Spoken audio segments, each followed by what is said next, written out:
This is a Cosmic Octave original podcast. Me and Jake running down the street with a handful of comic books, kicking ass and banging chicks and drinking booze No, not and me. smoking Not weed. me. I'm married. Yeah, well, I'm married. Jake. Can't do that. Yeah. Off panel, off topic with Jake and Tyler. I screwed everything up, everybody. I'm sorry. I was gonna play the Alex Jones vampire sound that I have because it's spooky. 'Cause he says, "I'll drink your blood," and then no, I could find maybe 965 million reasons to not like Alex Jones. So I do love a really good Alex Jones meme though, or the auto-tune songs yeah. Well, my co-host doesn't have her mic all the way up to her face. I'm so sorry. I know. It's just me. I don't know. See, the problem is I don't know how to subtly be like, move it into your face. Because when I have the table set up and we have the stand, I just casually slide the stand closer to their face. Right. But this is my guest, Grace Cole, by the way. Hello. You have not been on this feed yet. You weren't even on Tinfoil. It's a long time coming. I was on your podcast. That's true. I was supposed to be on Tinfoil, and then I think it was just COVID and all that stuff. After a while, when you swim in the cesspool of these people, of Alex Jones and Glenn Beck and all those people, it doesn't help your mental health. So we stopped doing that. We started doing this podcast. And here we are. We did a horror podcast together, which I'm thinking I was a guest on. I'm thinking next year, because this is the off-panel, off-topic Spooktacular, everybody. Right. This is all horror movies and all. So if you don't like it, don't listen. And back to not regular programming, because this is special, because we got Spooktacular. Then the next Monday, it's the 25th anniversary of Starship Troopers. So we're doing a Starship Troopers retrospective the next week. So. That'll be fun. And this is right after our Black Adam episode. So who knows? Anything can happen. And I don't know the Black Adam episode because we're recording it out of order. So anyway, the Spooktacular is what we're doing this week. And since I want to do this as a yearly thing, because we could go broad and we could be like candy and costumes. Right. There's so much you can There's so much you could put into that. But I was like, no. You gotta put that in the tank. Save that for future Spooktaculars. We didn't even do one last year. So this is a big deal. Right. Spooktacular 1, everybody. The first annual. Just like Simpsons Roman numeral, just I. So what were we talking about today? Well, I wanted to kind of do something still a little broad and still just talk about horror movies themselves, narrow it down to just that. But I kind of want to talk about our favorite ones. When you think of this Halloween, when you think of October, what are some horror movies that you just always want to watch, or just horror movies? Well, it's different for you because you watch horror movies in July or whatever. I sure do. But just kind of what we really like and what makes a good horror movie to us. And honestly, we could kind of just start back to square one. Grace, what initially kind of drew you to horror movies? I was thinking about this the other day, actually. I don't know. I can't remember a time where I was like, ooh, this is something I want to, It's you can't think about it when you should think it. Exactly. Hey, we're doing a podcast. Think of some ideas. And you're like, I got nothing. Well, and it's just kind of always the way that I was. And I remember when I was, younger, around Halloween, they would play The Scariest Places on Earth, that TV show. And every year I had to watch it. And I think that it's one of those, when you're a kid, you're like, ooh, that's, weird and creepy, and I need to know more about it. And I said when you're a kid, I'm still like that. You know, just the macabre and the strange and the unusual just is very fascinating. Yeah, I think a lot of it is curiosity. I think it's, when you look at Dahmer, that whole, the Netflix thing came out. Because I feel conflicted. Because and I've not watched the show, but I've heard the show kind of goes a little bit more out of its way than other stuff to kind of talk about the victims and all that stuff. Yeah. But I think it's the same concept of why people get attracted to true crime, where it's you're curious about this and you want to know more about this, but you shouldn't, because it's like and I'm not criticizing anybody for enjoying true crime. I do. Like, everybody watches it. Yeah. Because everybody loves train wrecks. Right. And I think that's kind of part of it, is like we love the idea. Because if you think about it, when you're watching Friday the 13th, or you're watching Halloween, or you're watching, Nightmare on Elm Street, most of the time you're rooting for the bad guy. Yeah. And I think I think that's kind of the appeal of it, maybe, is like, right. Ooh, there's these things that I shouldn't be. Yeah. Because what do? When you watch them, you're like, ooh, how creative are they going to kill this person? Exactly. Well, and I took a zombie film studies class in college. And one of the things that we talked about was, why do we love zombie films? Why do we laugh when a zombie gets like run over by a car and their head explodes, whatever? Because if you saw that in your day to day, you wouldn't laugh at that, right? Because it's horrifying. As someone who's seen someone get hit by a car in real time, it's horrifying. Let me tell you. Well, that got real. Funny story. It was a quick story. I was on my way to a class, and it was when I was living in Lincoln, and it was on the other side of the street, because it's one of those like divided ones, So I was going one way, and they were going the other direction. I didn't hit anybody. I want to make that very clear. But the car on the other side, I saw these kids, and this would be around school. This would be in the fall. And these kids are running over to the other side of the street. And I think there was like 3 of them. And the other 2 made it. The third kid, not so much. And I was just, because it was like watching it in slow motion. And I don't know why that car took so long, like why that car didn't stop sooner, because the kid wasn't going super fast. Yeah. And I'm only making these jokes because the kid was fine. But it's horrifying, and you would not laugh, because the kid got hit and his shoe flew away, and I didn't know, like, it was crazy. Yeah. Well, and I think, like, when you see something like that in real life, like, something's actually at stake, it right? Shook me. Yeah, like, a person could die. Yeah. And if you're watching a movie, it's fake. Like, right, yeah, you're safe. There's the fourth wall to, Yeah.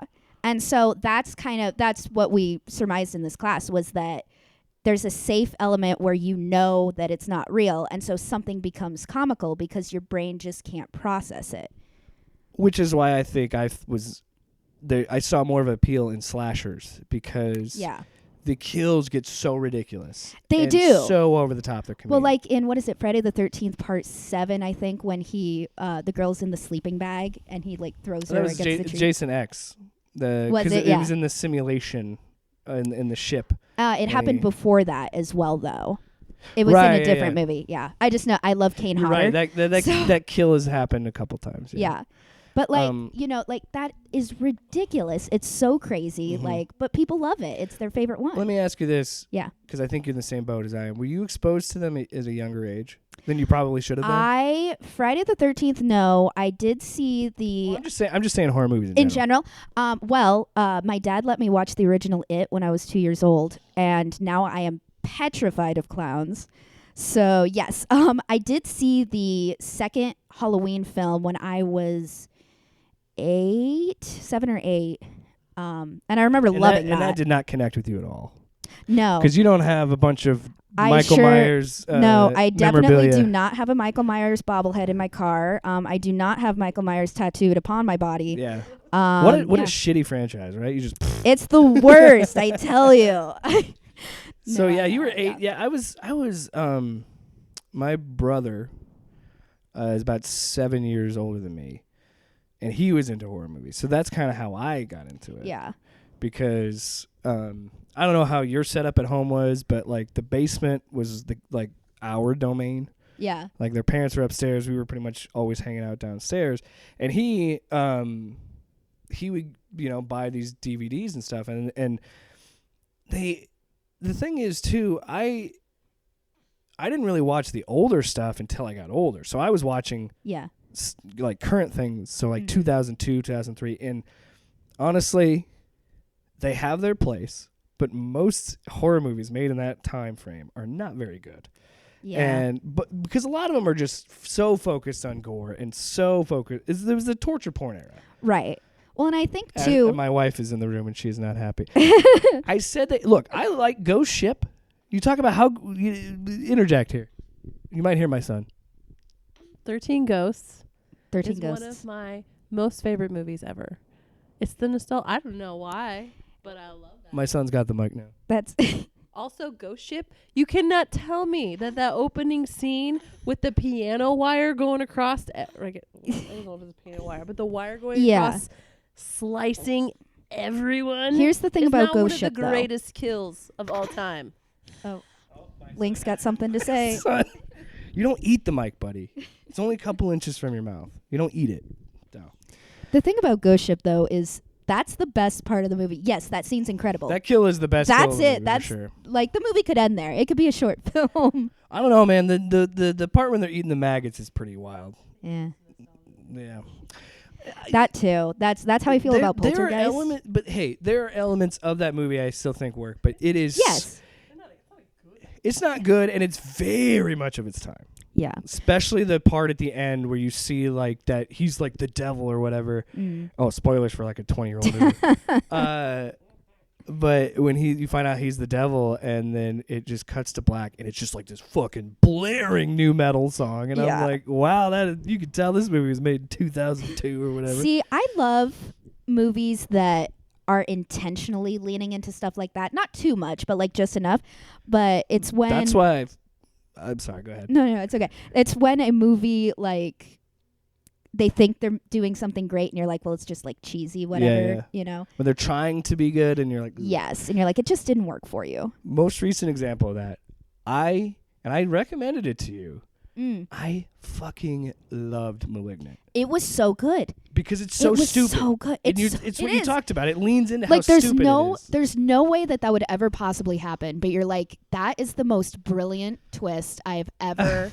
And it's the most obvious one too. It really, once you see it, you're like, oh, that makes sense. Because when I was watching with Ashley, she kind of just called it right away. She was like, I bet it's the fucking tumor on the back of her head. Yeah. And it's so funny too, because her and I were watching it, because it was, and this was, what? Yeah, because it's called Malignant, so it's malignant tumor. I mean, come on. But I remember when that, because, and I didn't tell you, because I saw it before you did. I recommended it to you, and I didn't tell you because I'm like, I cannot, because if I tell you anything. Right. And let you be like, hey, this is definitely silly. This is more of a silly horror movie. And I remember you saying that you were like, there's a twist ending that's really good. Yeah. And so I knew that something was going to happen, but I still didn't like figure it out until it happened. I was like, oh, that makes sense. And it's still up. Yeah, but I just remember that came out because that was 2020, like last year, 2021. Yeah. Around September, so it was up on. It was day and date on HBO Max, and I was like, "Hey, there's a new horror movie out. Let's watch it. You know, it looks interesting. I've heard good things." Yeah. But I see, I'd heard good things, but I never. Everybody was so smart because everybody was kind of like in this like rare occasion when the internet was all on the same page. Where like nobody spoiled anything about it. Where they're just like, you have to see it. That's all they could say. I think it's because the twist was so good and so original, and like people were like, I cannot ruin this for anybody. It's what's the name of it? It's a certain type of horror movie, and it's like a Spanish. I think it's a bordello movie or something like that. I think is the term. Something like that. And I had not known what those movies were, and I did not know what that was. So, and then if you go back and you look at it, that movie is really stupid the whole time. It is. It really is. I'll never forget. But it works. Yeah, but I'll never. Once you kind of figure out, like, oh, this is what they're going for. Yeah. Then you can lean into it. But like, even the beginning seemed off because it was almost like, because I remember watching her, I was like, Jesus, that took a turn. Like when he's like pushes her. She's pregnant, and she smashes her head on the wall. I'm like, fucking what? This seems so unnecessary. Like this escalated. And then but then I was like, okay. So the point of the movie was like, we're gonna take this to this level to then totally be okay with you watching this dude just get fucked up. Right. See, and you have to do that in horror movies. You have to hate the person that's gonna die. Because you have to root for someone to die. Right. Otherwise, it's just exactly. Well, and also gross. I think it helps you feel better about the fact that you just watched someone get murdered. Right. You don't want to feel dirty about it. Yeah. For like, sure. If it's someone that's like angelic, and that's why the final girl is usually like the virginal, straight A student, like you love her, whatever, because you don't want to see that person die. You do want to see the asshole that's bullying everyone the whole time die. Do you think that's also why you like Halloween so much? Is because possibly it started? It really like, well, you like if you go back and you think about what John Carpenter has done for the genre, it's kind of insane. It's crazy. And to think that was his first movie, and to think that it made the money it did. Right. It's just, it was the first movie to introduce the final girl concept. It was the first movie to kind of, it wasn't the first slasher movie. No, but it set up all the rules, though. Right, and it's the most, it's the modern slasher. And it's still, to this day, relevant, i.e., there's another fucking movie out for Halloween, you know? That's like the 20th. I don't know. We have not seen it as of recording this. Yeah, it came out last night, our time. So we're recording this Halloween episode a couple weeks in advance. So I don't know how you're gonna feel about it, because based on Twitter, people fucking hate this Well, so movie. I'm part of a horror movie group on Facebook, and people are tearing it to shreds. But these are people that are like die-hard fans. I think the same people said the same thing about Halloween Kills, and I didn't hate Halloween Kills. I thought it was fine. Well, I remember people, talking shit on the one that came out in 2018, and I really enjoyed that one. Yeah. So I think as long as you can kind of separate it from the other movies, and I think that's always been people who don't like any of those movies, is that they can't separate it from the other ones. Yeah. You know what I mean? Well, and I don't. I kind of understand some of the criticisms of Halloween Kills. Yeah. In a sense of that it does get real preachy, and it's kind of like, what do we do? Because look, I'm easy. For me, we talk about one of the things we wanted to talk about, like what makes a horror movie work for us, like what makes a good horror movie to us. And for me, I'm easy to please. Yeah. It's just, for me, it's just got to be a believable, like not even believable, because the kills have to be really realistic. The kills have to be really good. Yeah. And I should care one way or the other, whether I hate them or I love them, about someone dying in it. Yes. And I think really that's all you have to do. And if anybody's listening to this podcast knows, I'm not that hard to please as a movie watcher. I'm really not. And you could see things when they're shit. Yeah. But like, I don't know. I feel like horror is more fun because there's a lot more variety, and I think people take more chances in it. But that's really all it is make the characters likable enough. Yeah. So I can laugh when they're dead, or I can be sad. Right. But, yeah. I don't know. What makes a horror movie work for you? Like when you're watching, when you're like, this is good or this is shit.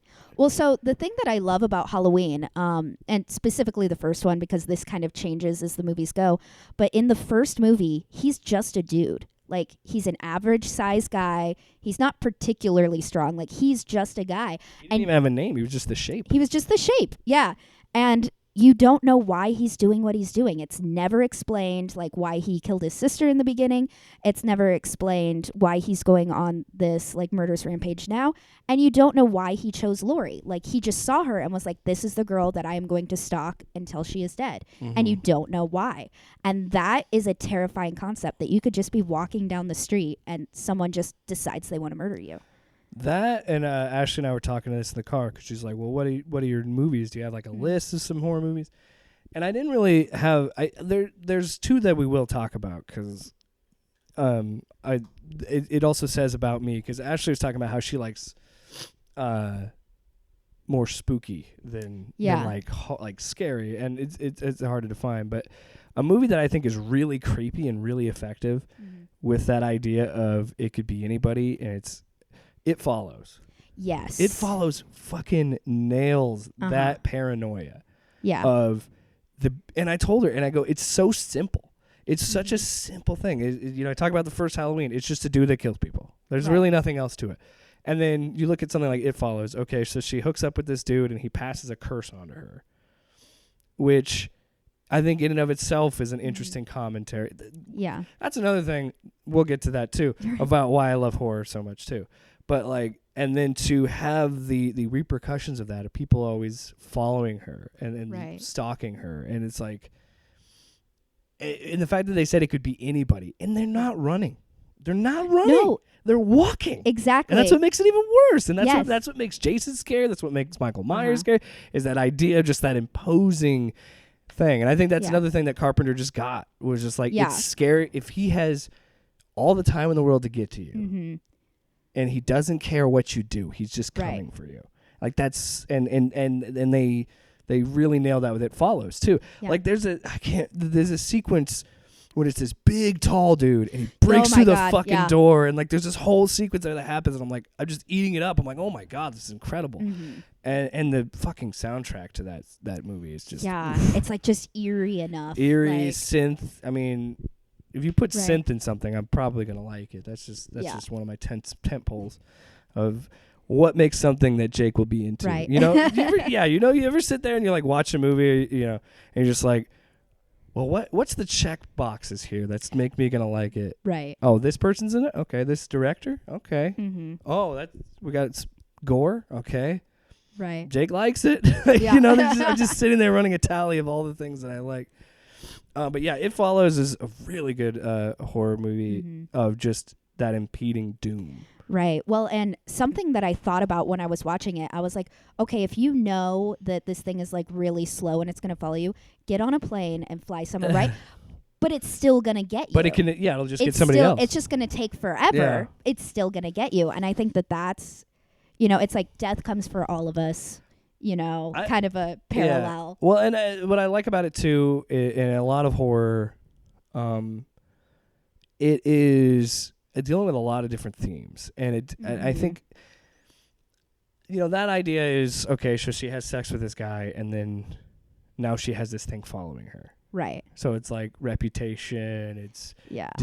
you know, STD or reputation. You know, like the metaphors are all there, and that's what I love about it. And I remember reading about Alien, and I can't remember the name of him, but the artist talked about the terror of Alien is the sexuality of it, because it's about being raped, because the face hugger rapes you. Right. It literally ejaculates down your throat. And he's like, that was the point. He goes, it was about rape. It was about penetration. He goes, I wanted to make men scream. So if I'm going to make men squeamish, I'm going to make something penetrate. And like that always stuck out to me, of like just things That's that you so see. interesting. Yeah. I never thought of it like that before. Yeah. It's so interesting. It's totally, and I've always thought that. And I was just, every time I watch an alien movie, I'm like, it's kind of fucked up that this thing just kind of jizzes in your mouth. Yeah. And then it shoots out of your chest. And then what does it look like? It looks like a dick. Like the alien looks like a dick. Yeah. Like it's and that's again why the genre is so good. And you could say that about comedy, and you could find deeper meaning in any movie. Yeah. But I think horror especially has always been, and that's what kills me about it too, where there's like, don't put politics in my movie. I'm like, well then you don't like horror movies, because first of all, every movie's political. And every horror movie is political. There's always, because I found out, I didn't know this until I was reading about Hellraiser. I didn't know Clive Barker was gay. I didn't know that. And it makes sense. I didn't know that. Because there was a big uproar because they gender swapped Pinhead for the remake. Right. But Pinhead was a female in the books. So like, no, we're just sticking to this. So he gender swapped it in the 80s. Right. My guess would be to get it made. I don't know. Yeah. But like, so there's a ton of horror creators that are gay or bisexual. And I mean, like, and that's another thing too, where you think about like Nightmare on Elm Street 2 is one of the gayest movies. Yes. And it's again penetration. It's about it's just it's I like it when they kind of play, and I think that horror lends itself to be more of the genre that can play in sexuality and and I think it's very, very easy to kind of sneak an agenda into a horror movie and cover it up. And sometimes like, you know, like with Alien, like I didn't know that. Like sometimes you don't even see it, but you get it subconsciously, you know? And I'm not sure why horror is the genre that you can do that in. Maybe because there's like so much else that you're focusing on, whereas if you put something like that in a comedy movie, like they're making jokes about it, they have to reference it. You know what I mean? Yeah. I think another layer to that could also be it is things that are inherently scary as well. So you're already in that mindset, and then it opens the door for that. Yeah. But I feel really smart giving you the alien tidbit. Thank you. You know, I've never seen Alien. What? I've never seen Alien. I know, like, I've seen a lot of scenes. Even better, I've not seen Aliens. So okay. I would lose a lot more street cred on this podcast because that's the James Cameron one. But yeah. Yeah, I think it would be. I think you'd enjoy it. I think it's. Yeah. It's still. I think it I still just holds like up. I it's not that I don't want to see it. I just haven't, Yeah. So maybe I'll make it a point this Halloween season. Yeah. Give it a go. But yeah, there's just elements that you kind of. I again, I think the genre lends itself to kind of playing with that. Now, could you find? Do I know the deeper meaning of Friday the 13th? I don't know. I mean, if you want to go there, child neglect. That's really what it's about. Friday the 13th is interesting though because it was made to basically be a replica of Halloween and to just kind of, It came out like 3 years after the. Yeah, Halloween. it was just meant to like make money And because they knew. Sean S. Cunningham is very open about that. Yes, and because wasn't he in like softcore porn at the time? Like or something he like that. He was making like so, raunchy comedies around and that that's time. why like if you watch Halloween, yes, like everyone's having sex, but John Carpenter has said like it's not that if you're a virgin you're not going to die, it's that the people that are having sex are like focused on that, so they're just not paying attention. Yeah. Whereas in Friday the 13th it's all about let's like have sex and gore, So, but then it became that idea of like, well, is it a morality thing of like, don't have sex? Exactly. And I'm like, I guarantee that's not what these people are saying. Well, and I think that's Friday the 13th really like solidified like, oh, that's the rule. Okay. Whereas like that wasn't John Carpenter's intention at all. And I would say that when other people kind of did it, they kind of. See, my problem with that is like, okay, so you could probably say maybe child neglect is something under there. Right. Or you're distracted from other things and you shouldn't be doing the things you're doing. But then again, I'm also like, because I don't want to sympathize with him because Jason is killing people. Right. As sad as it is, he's still slaughtering people. Right. It's like when you see, we were talking about true crime earlier. How many times have you been listening to a podcast or watching a documentary and you're like, yeah, almost every time they've had a shitty childhood. Yeah. And it's led to that. And I understand on some level that you should be, upbringing is important. But at the same time, you kind of have to shed a little bit of that sympathy being like, they still killed people. So I listen to My Favorite Murder and they say all the time, like, they'll go into the person's background and be like, yeah, he had head trauma and, his mom got married a bunch of times. And sexually abused. Yeah, they're sexually abused, whatever. And they'll always say, thousands of people get sexually abused. They don't murder people. Right. Right. So it's like, yes, that makes them more sympathetic, but it's not an excuse at all. You know what I mean? Like, they're still a shitty human being that did these shitty things. Talking about the slashers and that also says a lot about Halloween. It says a lot about, because I'm sure that New Line has looked at how well Halloween is done, and they're like, well, we got to start. Because I'm pretty sure they've already talked about rebooting fucking Friday the 13th or Nightmare on Elm Street again. Yeah. And I think they're probably good. How has it been?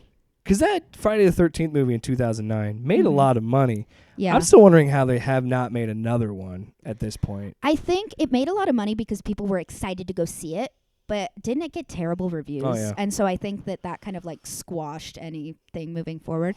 I didn't hate it, but It is what it is. Yeah. But another one that I think about is Texas Chainsaw Massacre. Yeah. That one needs, they need to stop remaking that. Maybe they're kind of like that. We're like, well, we need to fucking hold on to these and not do that. But though I remember. This conversation is kind of just whatever. We're having a conversation. It's free flowing. We're all over. Yeah. Going back to, when I was exposed to horror at a young age, I think you shouldn't let your kids watch horror movies at a young age. Everybody in America. I'm pointing like there's a camera.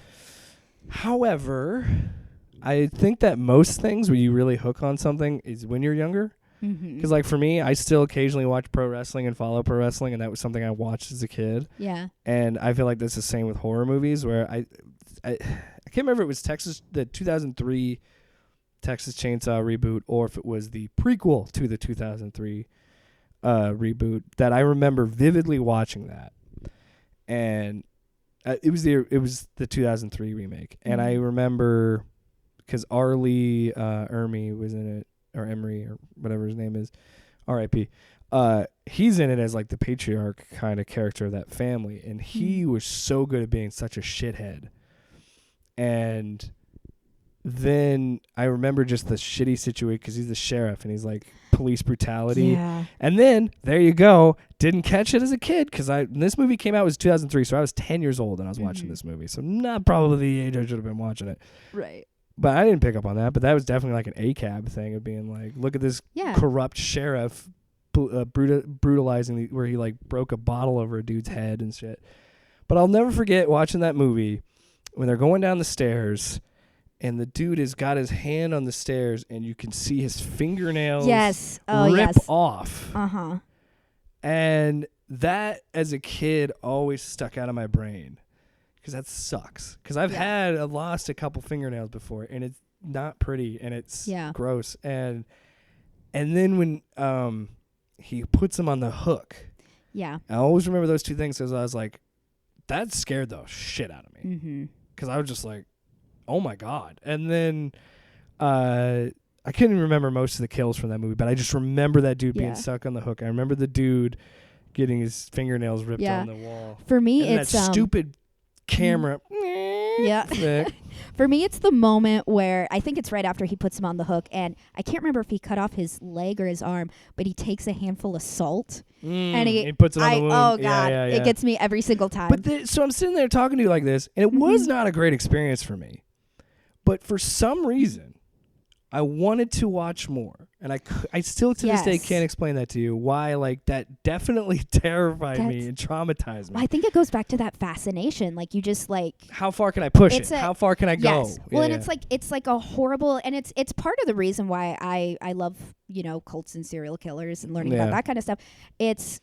How can someone do this thing? Because I can't understand that. Like, I can't understand someone like Jeffrey Dahmer or Ted Bundy, but you want to, like, your brain tells you need to figure it out. Well, yeah, and that's I mean, that's why I did when we did Tinfoil Radio, as I had fun looking into those conspiracies and the cults and the shitbags that are on like Alex Jones types. And yeah, I think it is that fascination. But when you boil it down, I don't understand why human beings. We're the only species on this planet that I know of that it's like, I want to be scared. Let's go to a movie that scares me. Let's go to a haunted house because it's scary. Like we're so fucking weird. Like I know. Well, and I think it's definitely like an adrenaline rush thing. And I think it's animals in the wild, like they obviously it's like a instinctual protective thing. Like they don't want to be scared because when you're scared, you could die. And if you see a horror movie, you're in a safe environment. If you're at a haunted house, you're in a safe environment, you know? So I think that's why we enjoy it, is because we know we're safe. Right. Because you could, like you were talking about, we could play with that curiosity. We could play in that world, but then not have to have any consequences. I mean, I think it's the same thing as like playing a violent video game. Yeah. And, shooting up a bunch of people in like GTA or something and just being like, well, I could do this because it's the game. There's no There's no consequences. I'm not going to go outside and do this in real life. Exactly. Yeah. I don't know. I just, because every time I think about that, it's like, why do I like horror movies? What drew to them? And then it was, maybe it was that like little bit of like, oh, I don't know. That's pretty crazy. That's pretty wild. And I was like, but I'm still interested. And maybe it's because my brother was always interested in it, so I always had new like DVDs and things to watch with horror movies. I don't know. But and that's the thing too, it's not a good movie. The Texas Chainsaw. It's not. It is 2003. Not a good movie. It's not a good movie, but it's stuck in my brain. Yeah, I want to use the word fun, but that's not. I will say I will say the prequel I liked better because he oh God, she's in the Fast and the Furious movies. I can't think. Black hair. It's gonna drive me crazy. Anyway, it's like Julianne something or whatever. She's in it, and they ended it with a kill. Jordana Brewster. Yes. Good pull. And she's in the car. She's driving away, and you think she's gonna be the final girl. You think the movie's over, and then Leatherface sits up and sticks the chainsaw through her gut in the driver's seat and just rips and like blood everywhere, and then it cuts to credits. Movie's over.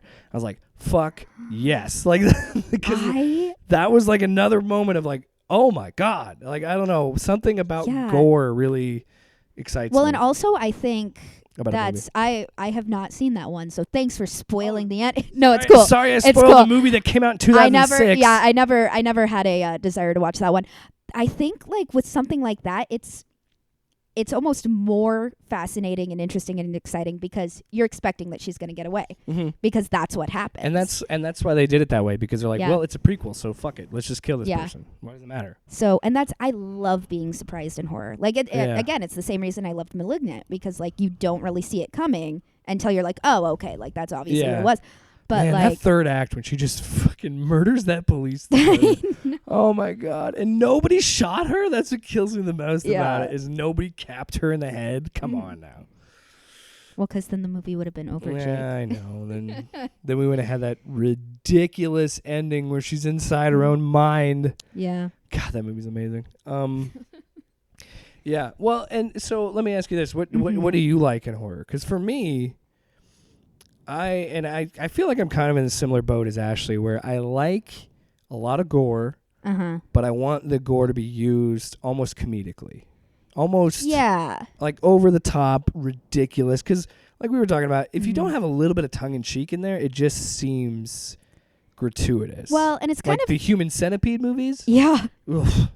Talk about gratuitous. I've only ever seen the second one, and it was so, oh my goodness. Yeah.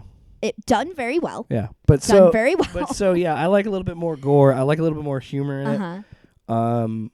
But when I'm going for a horror movie, I like the kills. I like ridiculousness. Yeah.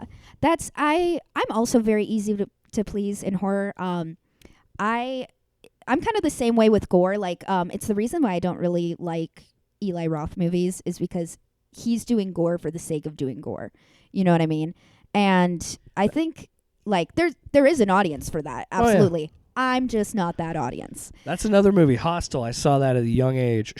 Oh my gosh. I will never watch it. I've seen scenes from it because I watch a lot of like behind the scenes documentaries. Sure. And like on Shudder right now they've got the 101 I think best horror movie moments of all time or something like that. I've seen that. And so like Shudder, where were you? scenes from Sponsor that. this episode. No. Yeah, Shudder. Us and our 10 listeners. Do you guys have Shudder? You should. I do not have Shudder. You should get Shudder. It's like $5 a month. It's nice, but I know I hear about it all the time on Dead Meat and good YouTube channel. Check it out. I'm sure you. That's already know.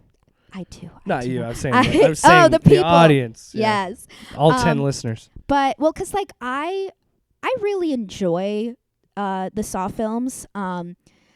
Because again, I think that as the movies went on, it was kind of gore for the sake of gore. And they got super soap opera. Oh my goodness. Yeah. Yes, they sure did. But like that first one, it's like I have not seen Jigsaw, and I have not.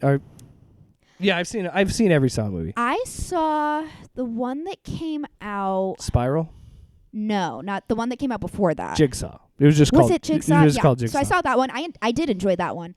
But like the first one, there are some like really horrible kills, but it's nothing super duper over the top. It's one room. The whole movie is one room. Yeah. Well, like there's flashbacks and then like they go to his, but for the most part, it's one trap. And like I think like the worst part of that is when it flashes back to what's her name, Amanda, and she has to kill the guy and gut him and like go through his intestines. She's got the bear trap in her head. Yes, and you see her going through the intestines. Even then, it's not too over the top. Like it's horrifying, but like and it was really the story that drove that movie. Yeah. And then these small moments of like, oh my God, that guy is cutting off his leg. But then you get to like, is it the one that's the final chapter? But then they made 2 more movies after that, where is that the one that Chester Bennington is in? Yeah, well, yeah, because it was and like it was Saw the final chapter in 3D. Yeah. And then I don't know, like 5 or 6 years later, Jigsaw came out. Yeah. So. Yeah, but there's like I can't remember if it's the never final chapter over. or That's the one. the funny thing about it. It's exactly, because they can make a lot of money and they know it. You know that they call this Halloween Ends, and I guarantee you in another 10 years there'll be another Halloween movie. Absolutely. Well, it's like the end of this trilogy. Yeah, so this is that I'm cool with. But shoot, what was I saying? But It's one room. It's a lot more. It's story oriented, and you could tell they didn't have a budget, so it was playing with the fact that they didn't have a budget. So Jordan, like when Jordan, I'm sure you've seen the interview when Jordan Peele was doing the interview for Nope, and he was talking about monsters, and he was like in movies, and he goes, it's always better when you don't show the monster until the very end, because your mind is going to make such a better monster that you're going to see on screen. And I think that's what makes Saw. It's the beauty of that first Saw movie, and I will fight anybody on those first 3 Saw movies, because I really and I have a Blu-ray box set of just the first 3, because I'm like, fuck all the other ones at this point. I think the guy, like, Saw 4 was making like a weird social commentary about healthcare. Yeah. And like it just got super ridiculous because, well, Tobin, I can't think of his last name. Yes. The dude who plays Jigsaw, his character dies in the 3rd movie, but he keeps showing up in every other movie in flashbacks because there's some other person that happened to be the fall. Right. But I feel like Saw 3 ended so well for that, and it could have just been a trilogy, but I get it. It made money. And I think it was supposed to be, but then, said. Yeah, I'll argue with anybody on those first 3 movies because I really enjoyed those first 3 movies. The 3rd one's my favorite. The 3rd one's great. But the first one, I think the big scare about it, or the big tension that is, someone's going to cut off their foot.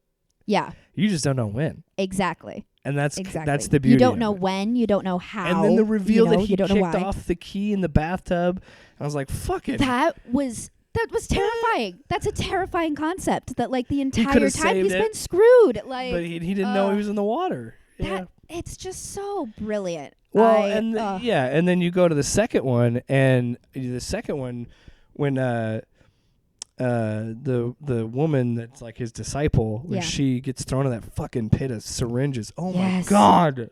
I watched a behind the scenes thing the other day about how they did that, and it's fascinating. It's basically they took a bunch of syringes and then they took the needles out and replaced it with like a not a wire, like sugar but glass, like or no, it was like a tubing of like rubber tubing of some kind. So it was all safe. But it took. I think they said it took like 8 people 4 days of that was all they did was just removing the needles and then putting them in. And they just filled this pit, and like when you know that, you're like, oh, that's really, really cool. But when you're watching it, you're like, she is in a pit of needles. I mean, how many people have would see that and freak out, because there's so many people that are scared of needles. Like, needles don't bother me, but like just the thought of falling into a pit of needles is a little bit different. Somebody pushes you into, and you go face first onto needles. That's a terrifying thought. It'd be different if she was getting pushed backwards and she doesn't see it, but she's going face first. Yeah. Oof. And then she gets up and she's got them all on her. Like, it's you know what? I don't think I remember most of the traps of that movie, but I remember that. I remember that scene. Yeah. Well, because I think it's a very relatable feeling, because we all know what it's like to be stuck by a needle. And you could imagine what it would be like to fall into be stuck by a bunch of needles, you know? Oh, yeah, because Saw 2 is a group. Yes, that's where they're all in the house and they're breathing in the toxin. Right. And then the third one, it's all about the it's end of it. They cut out they cut open his skull, and he had a cassette tape encased in wax, so that's how it was able to stay in his skull. And I was like, yeah, it's so weird. But I just remember those. I do remember those, and I feel like those movies definitely got into gore for gore's sake. Yeah. And they really, really got into just gratuitous. I remember some of them were cool. I'm not going to say they weren't. Like, I remember, there was one where, I can't remember if it was Saw 4, maybe, where they had a merry-go-round, but it was a shotgun. Yes. And you spun the merry-go-round, and whoever landed on it would get fucking blasted. I was like, Jesus, that's a horrifying concept. That's, something I've always found. Yeah, it was the fourth one, because it had to do with the insurance guy. Yeah. Something I've always found fascinating about the Saw franchise was, and this I think was when the 5th one came out, so I don't know if the later movies adhered to this rule, but every single kill that you see is a documented way that someone has killed another person. Like, they're not making any of this stuff up. Like, people have killed people this way. And I think that that's so interesting, because then you start thinking about it and you're like, this happened to a person. Like someone in a writer's room didn't create it. You know what I mean? Yeah, because I feel like most of the time you find out that real life is probably scarier than a movie. Yeah. It's It absolutely is. I mean, you look at what happened, and they do it in the Netflix show, and I'm based on what happened there. I mean, yes, I know the Netflix show does fictionalization of it because it's a show. Right. But with the Dahmer stuff, and it's you hear about, they could have prevented this stuff, and people just didn't care. Yes. So yeah, it makes sense that deaths like that would happen because people are just. Well, and also, I think in the real world, people don't want to believe that bad things like that happen. You know, and so that's why a lot of that kind of stuff happens. Yeah, and that also had a different circumstance of given the time. Absolutely. Where they were, you know, homosexuality was. Yeah. Oh, they're doing weird gay stuff. Right. So right. It's like, well, no, he's eating people. So. Yeah, he's trying to make a zombie. Yeah, I remember reading about that where he put battery acid in someone's head. Yep. Because he wanted a constant companion. Yeah, that's another. You know what else you find out too? With a lot of these guys too, if they would just be honest with themselves and say that they're gay, they probably wouldn't have killed people like John Wayne Gacy and Dahmer. And which, like, I mean, who's to say? But it probably. Not saying every. It probably would have been gay, better. No. No. But yeah, it might have been better if they had like a different outlet to deal with that. You know. Who knows? I mean, maybe these people if they would have just watched issues. some horror movies. There you go. Yeah. So let's get into this. You and I need to talk about Evil Dead because we both love Evil Dead. Fun fact: it's the 41st anniversary today of the Evil Dead. When we're recording this, look at that. And here's how committed I am to Evil Dead. I married a woman named Ashley, so now she's Ashley Williams. Yeah. So who's really the fan here? We need to get her a chainsaw arm. Ashley, that's a great idea. Lincoln could be the Necronomicon. Oh my God, that would be the cute. Let me traumatize my child by turning him into this book made of flesh. Just put him in a cute little costume. He'll be happy. No, we can't. We already got his costume. Yeah. He's Thor. He's Thor. It's actually a pretty cool costume. Oh my God. I joked with her that I should be Mjolnir or Stormbreaker. Both of us should be the Hammers. Is what I was trying to get at. And then he's just my God. But how do you get right? And then I'm not like you, Grace. I don't craft. I'm not a crafty person. You should have hit me up. I could have helped you out. Well, you know what's funny is I expect when we do one of these again, I expect a costume episode. I'm just gonna let you riff because. Please do. I've made so many of my own costumes. I go to Comic-Cons. I still think I'm probably my best costume was 2 years ago when I dressed up as a Karen. That was oh my God! I remember you walked in the room, and I was just like, "This is perfect." I get why, and I was wearing leggings. I'm like, I get it, man. This shit's comfy. And what did your shirt say? Something about wine. It was like coffee, wine. Yeah, and you had like a latte. Yeah, it was a cup with it said Karen on it. It was so brilliant, like. It was Ashley's idea. It's so simple. Like, how simple is that? That's what it was because it was a last minute thing because we didn't know with COVID and everything, and it was only like how many people we were gonna have and. Yeah. Just a small get together. Anyway, Evil Dead. Yes.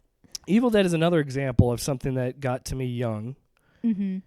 That I'm not saying I wouldn't like it when I'm older, but it's so weird how much impact something like that has. Yeah.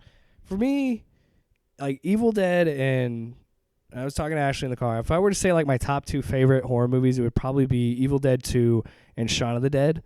And so that again goes to what I like in a horror movie, the more comedic thing. Right. And it's funny because I saw Evil Dead 2 first. Before I saw The Evil Dead. And that's a franchise too where I don't think that it matters what order you watch it in. And then I watched Army of Darkness. So to go to those and then go back to the first one, it's a totally different thing. But I mean, I could talk for hours about this, but I don't know. If I were to rank the 3 of them, it would be Evil Dead 2, Army of Darkness, Evil Dead 1, and that's only because I have to put it somewhere. Now, if we were including the remake, I don't know. See, I really, really liked that remake. The remake is I do too, but the remake is like a totally different vibe than the original. Because you know what I mean? I think we've been. For me, I think we were so used to seeing Bruce Campbell, right, and the more silliness of it.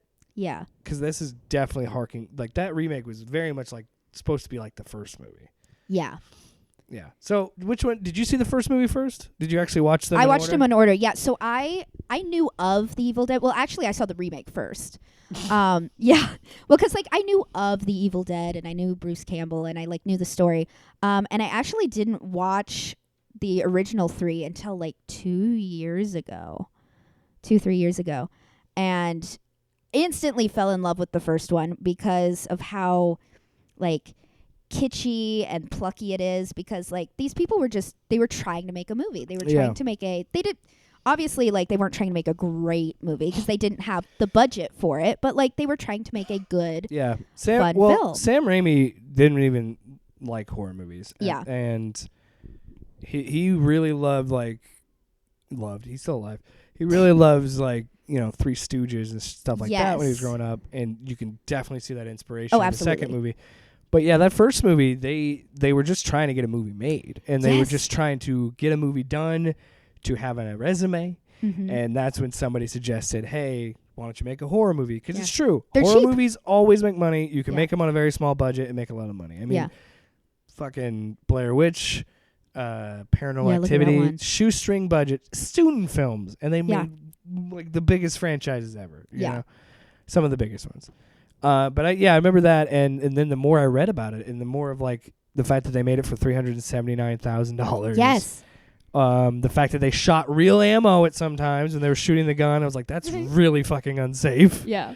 But like just the innovations they made with the strapping the camera onto the bike. And just running with it, and it works because like how shaky it is and unsteady. You're like, oh, there is something evil running through the woods, when really it was just the concept, what they could do. Even when I was watching it in high school and watching it with my friends, and look, that movie was made in 1979. And it's made for a cheap budget. It doesn't look super great sometimes. No, yeah. But that camera shot is so effective. And the fact that it's a franchise mainstay is because it works. Because you're right. It is, and that's what the genius of Sam Raimi. And I would say Sam Raimi's probably my one of, if not my favorite director. I've liked pretty much every movie he's made. And the reason I do it is because he makes the camera a character. Yes. And that's what makes Evil Dead so effective, where he's like, I can do what can I do with this camera and beat up my friend and beat up Bruce Campbell, because that's really what these movies are. But like, there's still some shots like that shot, and the fact that they made that where they're like, let's just duct tape this fucking thing to a board on a bike and just see drive what happens. Or like Sam Raimi's car being in all of his movies, where they literally broke through the window of the car with the camera, and it literally is the camera coming at you. And like the movie is it's like it's pulling you in to like force you to watch it. Right. And it's kind of crazy. Like that one scene where she stabs the one gets stabbed in the ankle. Yes. And that is an extreme for a small budget to have that effective of a practical effect. That was a great practical effect. Again, watching this in high school like 10, 12 years ago, and I'm just like, yeah. Like it was a really good like plasty. Like it was really, really good. And then I love how even in the first movie, it just gets madcap. It just was like, let's just go insane. Yeah.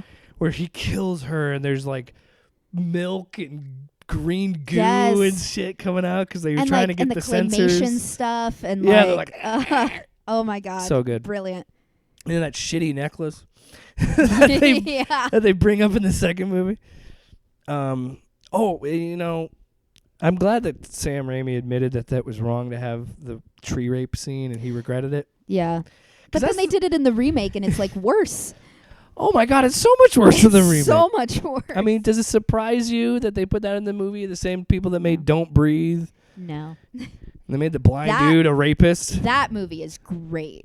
that. That movie is so good, and then it undermines itself. It does so hard in that third act. It sure does. I'm like, That's I see. Personally, I thought the twist was great because I'm like, oh, now I can hate this guy. yes. But at the Yes. same time, I was just You're like, like, I don't like this though. I remember I saw it in theaters with Ashley. I'm like, what the fuck is this shit? Like, yeah, that fucking turkey baster, man. and then they made a second movie where they tried to make it seem like he's not Yeah. that bad of a guy. And then See, I didn't see the second one because I knew it wasn't going to be as good as the first one. why make a sequel where we follow the rapist? I just don't understand Yeah. it. I don't.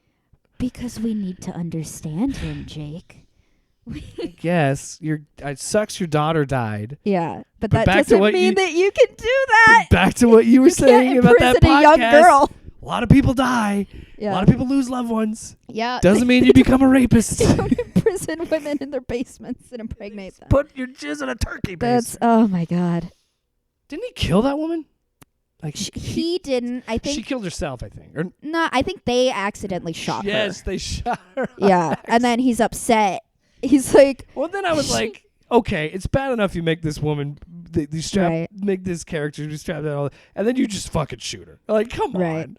But here's my thing about that. He says that he's going to let her go after she has the baby. There's no way he's going to let her go because then is he he's going gonna to go deliver to it? jail. Is he going to deliver He's going it? to deliver it himself. I see it. Like he's down and it's like a doula birth. Like, Yeah, and then she's not going to fucking go to the police and be like, this man Yes. kept me in a basement and impregnated me. that's because he would go to jail and she would have custody of that baby or give it up or whatever. And he's got to know that. Like, so it just didn't make Well, sense. you know who to me. doesn't have problematic characters? Evil Dead. Yeah. Oh, yes. Let's go back.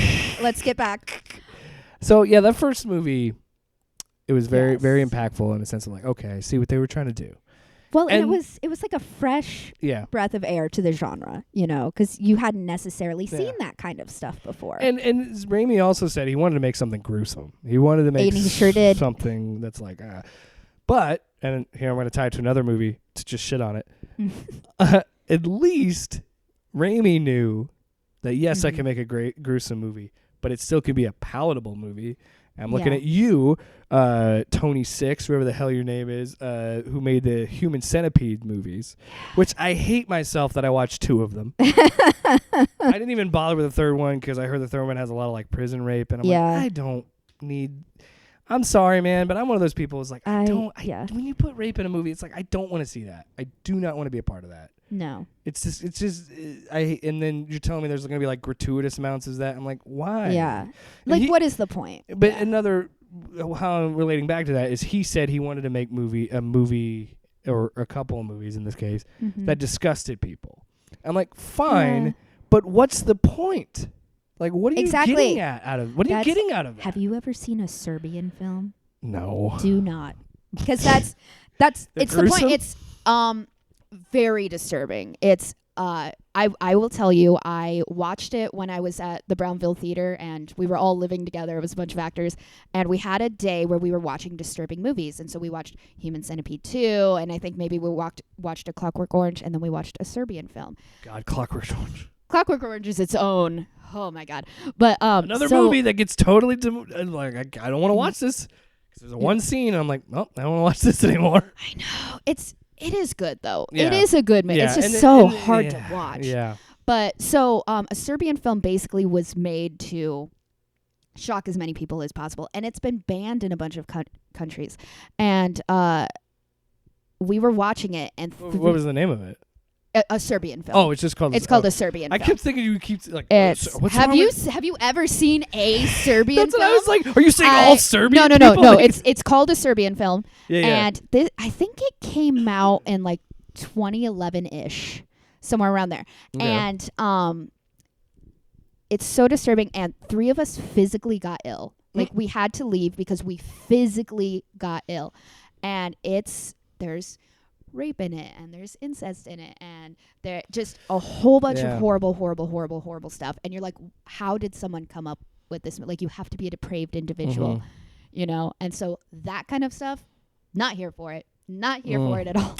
See, and I understand using the genre to like go to a darker place and go to and I think that's important. You know, when I think about when I get really anxious and I'm getting in my own head and getting existential and all this other stuff, I try and steer into the, like what I refer to it as is like steering into the darkness. You know, just like you don't want to do that, but you need to do that to kind of get to the other side. And I think that's what horror always does. Right. And I think, as funny as they are, I think those Evil Dead movies are a great example of Ash getting stuck with plates and plates of shit that he's got to eat before he can survive, and he always gets out of it. And I think that's what's cool about it, especially the second movie. Yeah.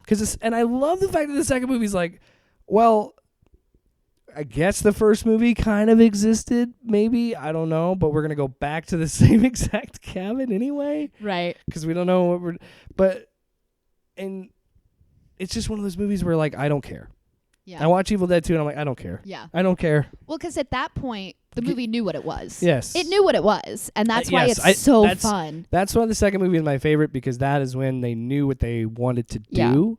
And it's absurd and it's ridiculous, but it works well. Here's another thing, too. And another reason I like it. And you can say this about any movie, any form of art. It's really not for everybody, because I remember it's not. There was one time I was watching it, and I remember it was like on Sci-Fi or something. It was just on TV. And I'm watching it, and we were with Ashley's parents, and her dad was like, I think we got to the part, which credit to him, I guess. We got to the part after he chops her head off with the shovel, and we've gotten to the part where her corpse is reanimated and dancing. Yeah. And then she throws the head, and it lands in his lap. That's where her dad tapped out. And I'm like, buddy, there's so much more to this movie. I was gonna say, but even that is funny. That is such a smart idea and it's the claymation of it shows its age, but it also shows its time, and it's a lot more fun with it. And to see that he kills his girlfriend and then her coming out of her corpse and then doing a whole like show dance number, right? And then bloop, like, and again, it's a cartoon. These movies are cartoons. Yeah, because like, and then to have the head. But then to follow that up with, and now when I talk about it, it's just a roller coaster. It's just boom, banger after banger after banger, because like it never stops. It's the head thing, and then it leads to the furniture laughing at him. Yes. And I forgot about that. Oh my god, it's so good. Like when the weird looking deer. Like yes. And then he starts laughing because he's going insane, and then he shoots, and then the walls start to bleed. Then it fills the whole cabin with blood and goo. Yeah. And then it stops, and then I think that's when his hand gets possessed. Yeah. That's what I mean. When you describe this movie out loud, it's crazy. It just goes. Well, and I think that's kind of what I was talking about. That's what works for a horror movie. Yeah, know? Absolutely. It's kind of what I was talking about earlier about how when a movie like that knows what it is, and it knows that it's ridiculous, and it knows that it's being cliche, it just works. And it moves at a clip, because it is 87 minutes. And it's and it never stops. Next thing. Because then it's him fighting his hand, where he actually did that, where he actually flipped himself. Yeah. Busts all those plates, has the super graphics, like cutting his hand off, there's blood all over his face and the camera and everything. Which, like, that scene, hats off to Bruce Campbell. Like, that had to be so hard. Army of Darkness, when it's the little tiny ashes. Yeah. That was, I heard how that was described, and it was the most elaborate choreographed scene, and I gained so much respect for him as an actor, because he had to be like, the way that they did it was, he goes, I was having to fight myself, essentially. So he would like go to one. I would have to hit my mark perfectly on time when they told me to hit it. Then I'd have to do it, act that part, hit my next mark on time. And if I fuck up that timing in any way, we got to restart the whole take. Yeah. And they had to do it like all in one, almost like as if it were a single shot or something like that. And it was super elaborate. And this movie made me fall in love with him, because this is Sam Raimi abusing his friend for an hour and a half. Right. And it's amazing. And you know, part of him was like, how can I mess with Bruce? Like, how can I, Well, there's parts when I've rewatched it, and then I remember, oh shit, this is in this. Like, yeah. Because I remember so vividly of the hand, cutting off the hand, putting the trash can, and then the book that is in the trash can is A Farewell to Arms by Stubby Keats. And I was like, good Lord. And then the hand running up the wall and flipping him off. Yeah. Oh my God, that's great. But then I totally forgot that all those people show up later. Right. I'm like, oh, that makes sense because we got to have a little bit more of a body count. So I was like, oh, it makes sense if we get some. Right.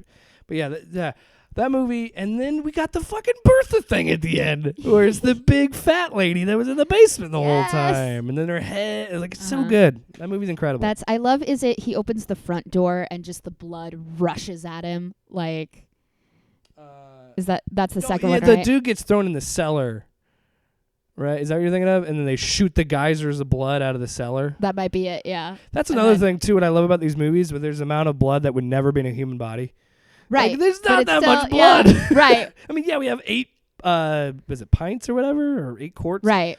But, like, no, because pints, that's not very much. But, yeah, either You're way. not going to get a fountain. Yeah, like a full-on geyser of blood. And then I love how they ran out of blood, so they used different material. Mm-hmm. And then they also did that so they could try and get around censors, and they never did. It was still NC-17. So then they had to make a new company, a fake company, to be the distributor so they can try and get an R rating. And it's like, and you look back at that movie and it's like this, I mean, that scared the shit out of me. There's somebody that walked by the sliding glass door. All this horror movies, it's scary. It's got our adrenaline up. Yeah. All right. But Army of Darkness, I think, is great too. I don't know. I mean, we've gone over an hour, so I don't know how much longer we're gonna go. But is there any? It's the Spooktacular, Jake. That's true. We can go. It's on my show. I can do it as long as I want. But yeah, the Evil Dead 2 and Ashley. Ashley and I were talking, and I was like, if you were to say what's your favorite movie, and I always said that like Anchorman is probably my favorite movie of all time. And she goes, I don't buy it. So then I was like, wait a minute, how do you say that you don't buy what I'm saying? She goes, 'cause you don't talk about that movie nearly as much as you talk about something like Evil. And I said, well, maybe Evil Dead 2. And she's like, you've talked about Evil Dead 2 way more than Anchorman. Right. And I'm like, yeah, that's fair. And then I've gone out of my way. I've got all 4 movies, because I have the remake too. Did you ever watch Ash vs. Evil Dead?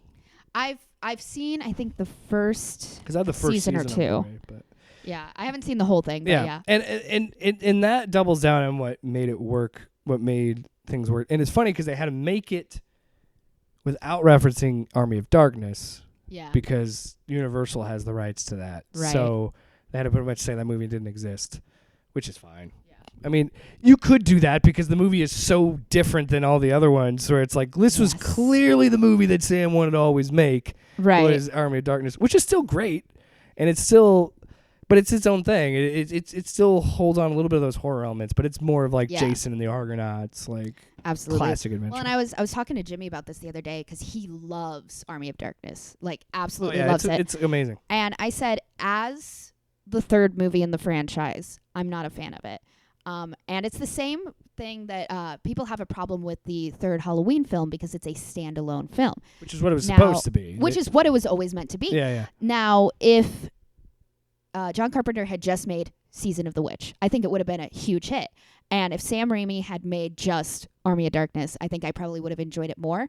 But it's just not, because, you know, you want to see the Evil Dead. You want to see him in the cabin. You want to see the same thing over again. We get Deadites in it, but it's mostly it's very skeletons. Yeah. And you still have Evil Ash, and you still have those like Evil Dead moments, but the second movie I think is really what they were trying to go with. Yeah.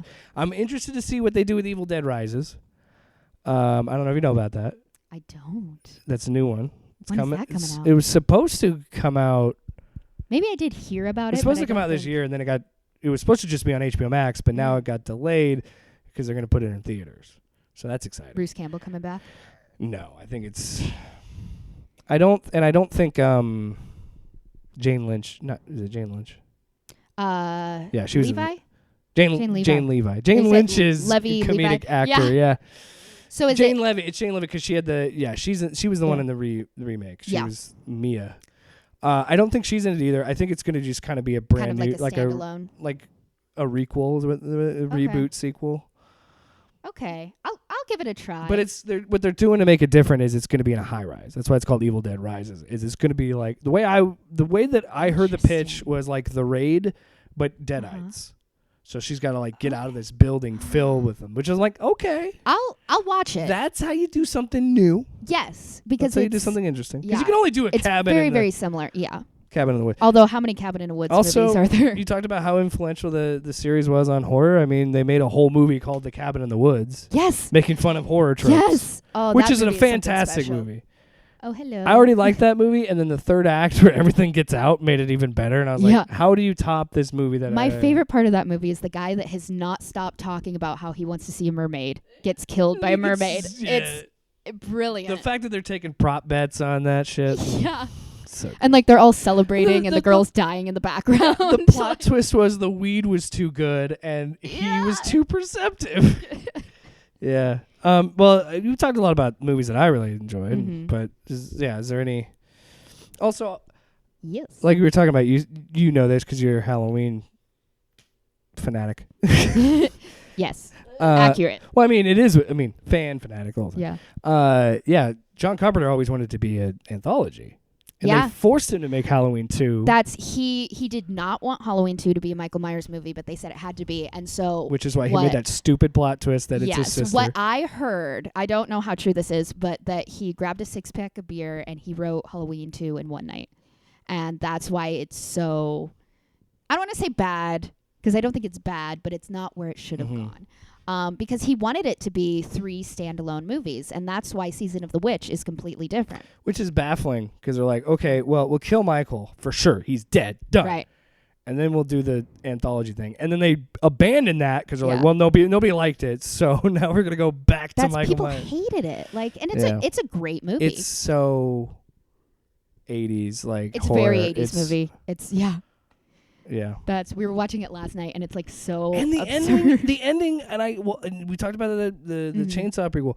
And if a horror movie gives me an ending that sucks, like where it's bad for people, I enjoy it because that's kind of what I want out of a horror movie. Yeah. Is just to have the balls to be like, there's no happy endings. This is a horror movie, and then they're like, the kids, the TV. Well, and at the same time, you don't know what happens because he's just screaming, "Stop it!" and then it cuts.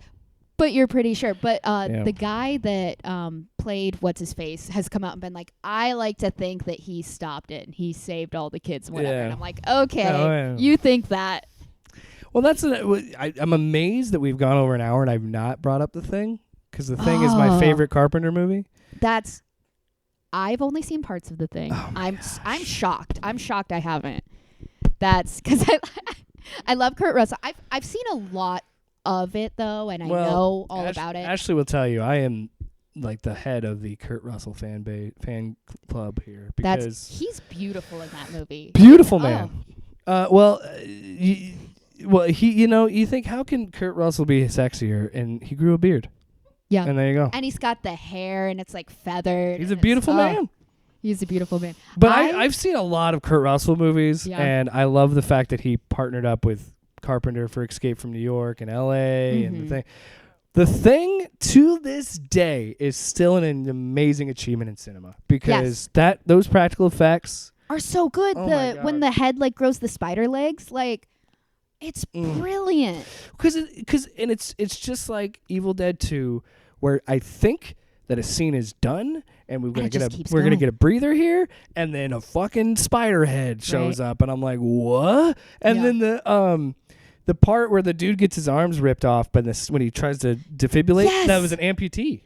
Really? That makes sense. That's why the effect looks really good where he has no arms, because it's an amputee. They just put like the way that it's shot, you don't really see his face. Yeah. And it was just an amputee flopping. I love when they do that. Like, there's a really great scene in is it Return of the Living Dead, where it's like the spoof 80s movie, but there's a zombie. I did not like that movie. A lot of people like that movie. I am not a fan. I loved that movie. I'd have to rewatch it. It's so absurd. But there's a scene where this zombie has like no arms and like one leg, and he's running at the cop, and that was an amputee. Like, and so I love that because it's a practical effect, and like, it's cheap. You just have somebody that's an amputee be on your movie. And then how lovely for those people. Yeah, give them some work. Absolutely.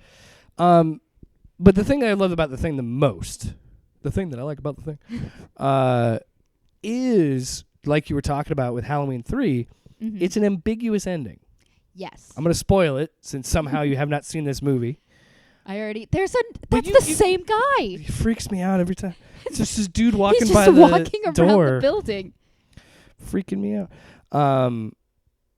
But I'm sure you've heard about the ending. But the ending is, you don't know if Kurt Russell or Keith David, you don't know if they're the Thing, and it goes to black. Yeah. So you never know. And there's so many people that are trying to figure that out and try to decide. And then Carpenter was like, it's better because it's ambiguous. Absolutely. It's scarier because you don't know. It's like going back to the less you see the monster, the more terrifying it is, because you get to decide, you know? And it kind of goes back to what I like about the first Halloween film, which is that you don't really know what's going on, and in the whole concept of the Thing is you don't know who the bad guy is. Someone amongst you is the bad guy, and you can't tell who it is, and that's a terrifying thing to think about. Like, you know, because how many times a day are you in a group of people that you don't know very well? Anyone could be a psychopath. Like, yeah, it and I think that's what's, like, we talk about zombies and stuff like that, and I think that's what that's another thing that I think Romero, R.I.P., always got about when he said he didn't like fast zombies. And I agreed with him because, yes, that's very scary. But the following and the impeding doom is always going to be scarier because, again, if this thing is... it's like it's like, well, if you're going to kill me, just kill me. He was like, well, I'm going to kill you and I'm going to take my time. Yes. I'm going to get there when I get there. Well, and I like that. And fast zombies are scary, but like... I mean, 28 days later and shit like that's still scary. Yes. Love that movie. But like, if you're being chased by a fast zombie, you're dead in minutes, right? And if you're being chased by a slow zombie, you have to think about it for that much longer. Did I get away from it? Is it still looking for me? Exactly. Yeah. And that's like we talked about. That's what made it follow so amazing. Right. Look at that. We went full circle. Full circle. Also, I heard Carpenter, and I don't. I'm sure that you probably talked to your significant other because he seems like he likes video games. He sure does. Are you familiar with the game Dead Space? Yeah, he was just playing that the other day. Oh my god, that fucking game! Mwah! Uh-huh. Chef's kiss of a video game. I was playing it too. It's actually up on our YouTube. Panel Up Topic. John Carpenter said he wants to direct that. He's like, if you could direct, because he loves video games, John Carpenter. And they said, if you could do a movie, he goes, I think I could do a Dead Space. And I'm just sitting here, and I'm thinking, EA, Electronic Arts, do you not like money? What are we waiting for? The dude is a walking corpse himself. We don't know when he's going to go. He's in his 80s. Yeah. Let the man make a Dead Space movie. Let him do as many creative things as he wants to do. You don't have to release them now. Just let him do it. But here's what you're going to have to do. I feel like what's going to happen is you're going to have to talk to your significant other, and you're going to have to be like, hey, I got homework for next year's Spooktacular. I need to at least watch you play through Dead Space. I don't have to play through it. Watch you play through it. He would love that. Just much. get into it and get into that lore, because I will talk for hours about Dead Space because we can absolutely do that. Because and this is I could save it for that, but I'll just tell you now. I talked about it because it's the Spooktacular. I remember when that game was coming out. Sure enough, yesterday was its 14th anniversary. When it was coming out, I had a subscription to Game Informer. So I'd read about it because it was one of the covers. I was amped up for it. I was so excited for it. And I saw the reviews that said it did well. Everybody loved it. I remember, this is how, I might be showing my age a little bit. I rented it from Gamefly, where it was like, at the time, it was like the Netflix for games, where they would just send you, they still exist somehow. Sponsor us. And so I heard about it, and I was like, boom, put it at the top of my list. And I immediately rented it because I knew I wasn't going to be able to get it, because when the new games came out, it was always questionable on when you could get it. And also, I had just started a job, so I actually had money to spend. And I was a teenager, so I didn't have responsibilities. I could buy a video game every week. Right. So I remember getting it, putting it in my PS3, sitting down in my bedroom, turn off all the lights, crank up the TV, and I'll never forget that, because I remember, because the beginning of the game, I don't know if you've seen the beginning of the game, but you go into the ship that you're supposed to be in, the USG Ishimura, And you go in, and it's got a lot of Alien and like Carpenter inspirations to it. So I understand why he would be like, oh, I can make this. Because it deals with gore and body horror and all that. But you get in, you do your thing, and the whole time, I don't have a weapon. I don't have anything on me. And I'm like, when is this? Even then, when I'm a teenager, I'm like, okay, when's the scare?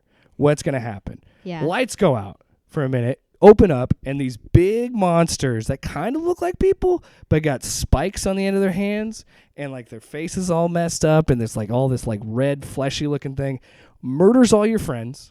All all your friends, all the mercenaries that would be with you, because like obviously we got to have a game here, Right. And then they start chasing you, but you don't have any weapons, and they're just like run, and I'm like, oh God, what do I do? And it's just like run, and so you run, you get into an elevator, and my wife's rolling her eyes because I've described this so many times. You get into the elevator and it shuts, and then you see the arm poke through the elevator hole, rip the elevator door open, and it stares at you for a second, and it's just long enough to hold the shot to be like, well, what the fuck am I going to do? Because I don't have anything to fight. And it just, boom, shuts the door shut, and it chops its head off. Oh, my God. Okay. And the head lands into the elevator. And then after that, I was like, I'm in. I'm hooked. And then I proceeded to play the rest of it, and it was amazing, and I love it so much. Then the second one came out, and it got a little more action-oriented, and then the third one was like straight up just an action movie. And I'm like, we're just kind of going there. So, and there's a ton of lore behind it. There's a lot, like, it was weird because when it came out, EA was like, we've got to make this a franchise. So they're like, here's the first game. Here's a movie, an animated movie. Here's a comic book series. Here's another animated movie. And it's like, okay, this seems like a little bit much. Right. But there's like a whole lore of like, because the monsters that you fight are actually people that turn into them. Okay. So like they get into contact with this thing called a marker. And then it will like, and in the second game, I'll show you a clip of it because the second game is bonkers because they got these like things that fly around and they stick a needle like almost thing that comes like an antenna thing. And they stick it in their head and it reanimates corpses and can turn them into these things called necromorphs. In the second game, you're being, because when you come into contact with a marker, it develops dementia. And so you're kind of recapping the first events of the first game through like, do you remember this, Isaac? And it's an introduction. And then the guy's talking to you and you start freaking out and he goes, it's okay, because your dead girlfriend shows up and she's like opens her mouth and goes, and it just lights. And we'll get back there. But there's a scene where the guy that is talking to you grabs you and goes, you're all right, we're going to be okay.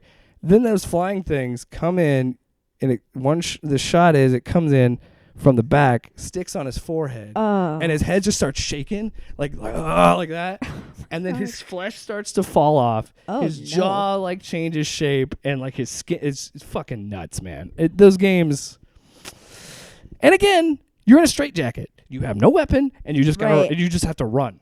Oh my God. Yeah. That's just a terrifying concept. Like. Oh, those games are incredible. What do you do when something's coming for you, but you have no way to stop it, you know? Yeah. Oh, my God. Yeah. All right. I'll watch that. I'll watch someone play that. I won't play it, but... I would like to get Ashley to play it, but I feel like she'd freak.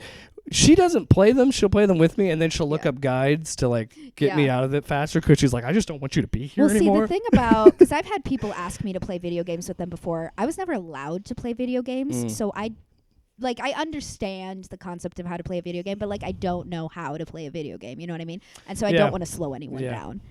So well, and but I'm just saying John Carpenter needs to make those movies. Is all I'm saying. I'd watch that. At least one. I will watch anything that John Carpenter has directed. I would agree. Has his hands in. Even Ghosts of Mars. Even. You remember that? I have not seen that one. That is a classic. You don't need to see that. It has Ice Cube in it. All right. That's all I remember. I really don't remember anything else from that movie. Or Vampires with James Woods. Remember that one? I do want to see that one. I have not seen that one. It is. I've heard it's good. It is like 90s camp. So if you're into 90s. See, and I like that. There you go. I love a campy movie that knows it's a campy movie. All right. Well, You know. as we wrap up the Yes. Spooktacular, is there any movie that we might not have talked about Mhm. that you would recommend to someone to watch? Because this is coming out Yes. October 31st, this episode, Halloween Yes. Day or Halloween night. Somebody's at home. What are they going to watch? Grace, what's your recommendation? Well, my go-to Halloween Day movie is always Rocky Horror Picture Show. Because I it's fucking hate that movie. I love that movie so much. Either you love it or you hate it. There's no in between. There is no in between. There is no in between. That was another movie I saw very, very young. I knew all the words to the Time Warp when I was 4 years old, and I have a lyric from that movie tattooed on my body. Again, I am not denying the impact of the movie. Yes. It's a cult classic. It's very kitschy. It knows what it is. It's absurd, but I watch that every Keep single in mind, Halloween. when I watched it, I was very drunk. so maybe That probably had something to do with it. Again, Halloween classic. Trick or Treat. I love very much. It's That's an anthology movie. yes. Yes, Oh, that's 7. I'm gonna be Sam this year for Halloween. I Oh. made a onesie. I'm pretty excited Nice. about it. That's a good let's one. see what I do else. like Trick or Treat. Yes. It's because, again, like, it knows what it is, and it's a little ridiculous. And if you want something less spooky, Hocus Pocus is always a go-to. Did you watch the second one? I did. Did you guys? Ashley did you did. like Ashley did. I did not. it? Did you like it? No. She gives I- a shrug. Here's what I loved about it. It's so clearly a love letter to the first one. So clearly a love letter. It was made for. It was made for you. It was made for our It was generation. made for the people that have been waiting Yeah, this yeah. long to see it. I want a prequel. I want the young witches. How good were They those were girls? so good. They've casted that perfectly. I Yeah. want the mother witch to be part of it more. Yes. I want that. Yes. That is what I want. Yes, because they're already talking about making a third one, and I'm like, you can't.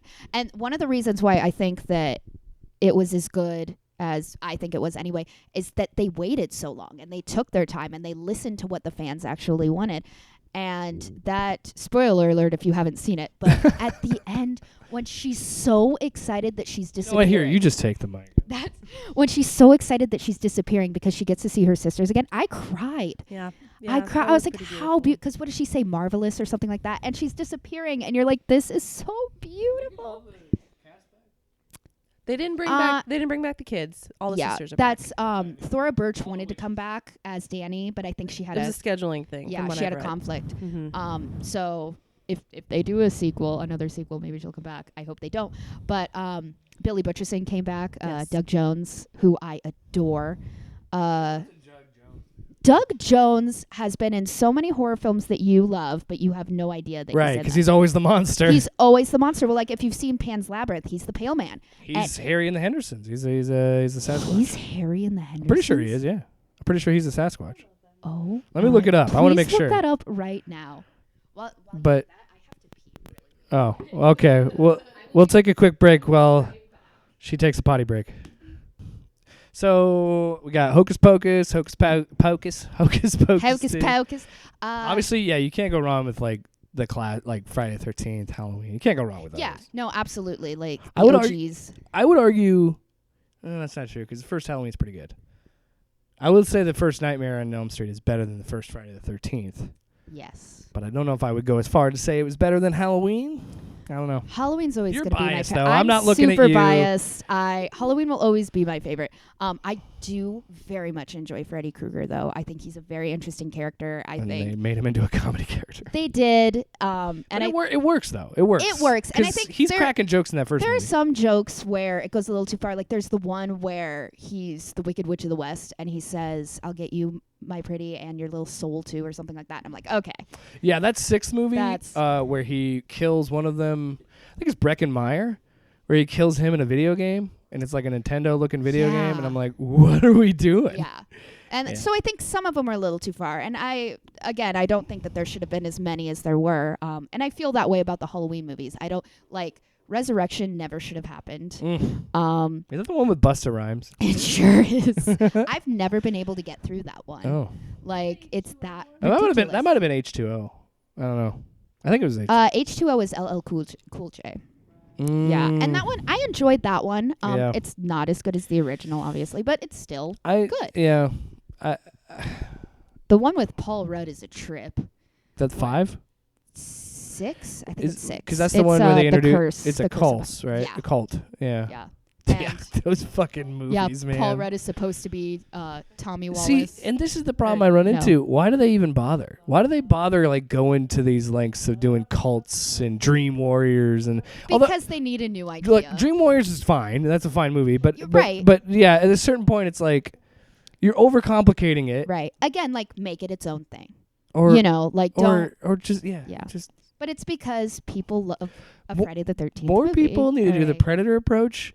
And just drop like Jason in a different time frame and just have him do that. Like just make everything anthologies. Because when you start connecting it and doing like cults and Dream Warriors and demons. And then people get bored of it. And then you're making crappy movies out of something that used to be great. And then Wes Craven, R.I.P., just comes along and is like, New Nightmare. Now you're back in.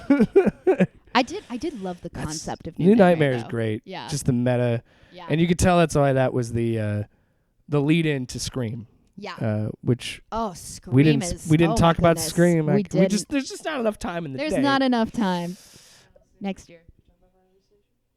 Oh, Final Destination. Oh my God. You know what? That's my recommendation. Yes. Go on HBO Max. They have all 5 movies in a collection and just watch those. There are, I think, very few movies that every single person in the world can connect to a different moment. Like if you're driving behind a truck. It's traumatized a whole generation. It's traumatized an entire generation. The other day I was driving behind a guy that had a long ladder sticking out of his truck and I was like, this is my Final Destination moment. I'm about to die. Like, Yeah. And I love when that happens. When, oh no. Oh, the baby's crying. Oh no. But everyone, even people that haven't seen that movie know that. Or it's like the same thing with Psycho. Like, people who haven't seen Psycho know what means. You know what I mean? Like, yeah, that's a good pull. I know that Ashley said that, but I'm gonna use that. That's my recommend. Maybe you don't have time to watch all 5 movies on Halloween, but at least watch one of them. And that's a great example of a horror franchise that said anthology. That's what we got to do. Mm-hmm. And I think that's mostly because Devon Sawa didn't come back for the second one, so they're like, well, he died, and now this person can do it. And then they just kind of kept that theme. Yeah. And I like that, except for the 5th one. The 5th one actually ties in to the first one. Does it? See, I never saw the 5th one. I think you can honestly watch the 5th one and then go back and watch the first one, because the 5th one ends where the first one begins. Oh. So it ends, because the first one has the... Well, yeah, I guess, because... We've spoiled all the... Go ahead.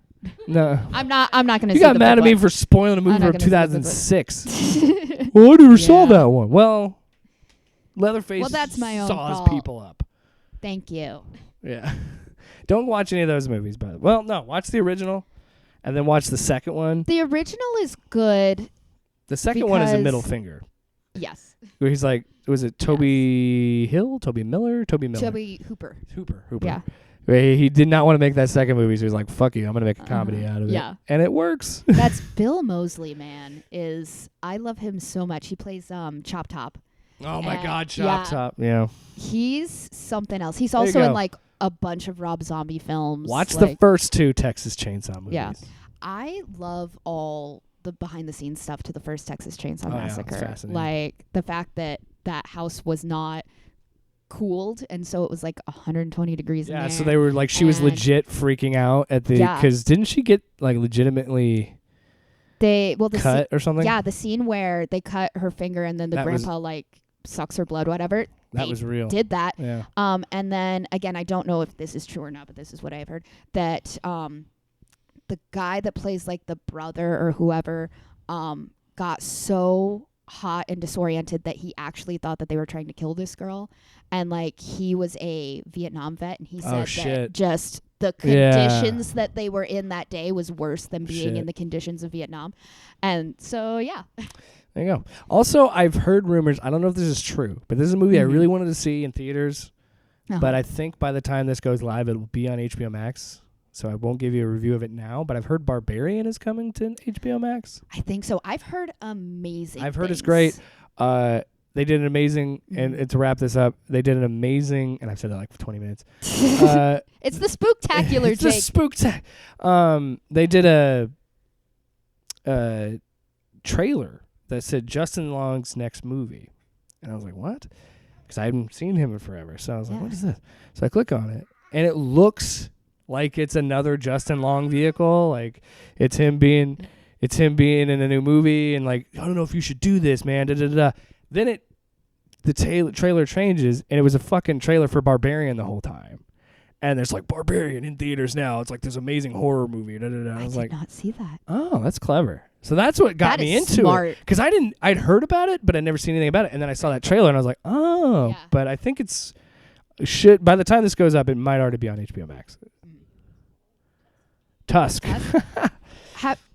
I love heard Tusk. very mixed reviews about it. I've heard people say, do not see this movie. You cannot unsee it. But then I've heard it's pretty great. Kevin Smith was on this one because it was that one is a good one. I enjoyed it. I don't think Ashley liked it very much, but I liked it. Okay. Because it's it's a strange interesting concept. Yeah. But he got it from his podcast because it was a fake ad that he was like, there's no way this could be real, and they were reading it about a man who wanted another guy to wear a walrus suit that he made that would fit a man, and he said, I will feed you and take care of you, but I want you to be like my pet walrus. And it's like his whole thing about he lost at sea and his best friend was a walrus and all that. Then the guy comes out and said it was fake. Right. But he did hashtag walrus yes or hashtag walrus no, because he's like, I want to make this a fucking movie. I want to make this movie. And then a bunch of people said, the hashtag, and then he made the movie. And it is real fucked up. And by the end of it, you're like, well, this is what it is. I didn't know what I was expecting. But it wasn't that. Yeah. Speaking of human beings being in suits of some kind, Midsommar. That's a movie. That's a movie. That is, I've when described the old it man before. Kills himself when he jumps off the cliff. Yes. And there's and I'm like, oh my and you see the whole God. thing.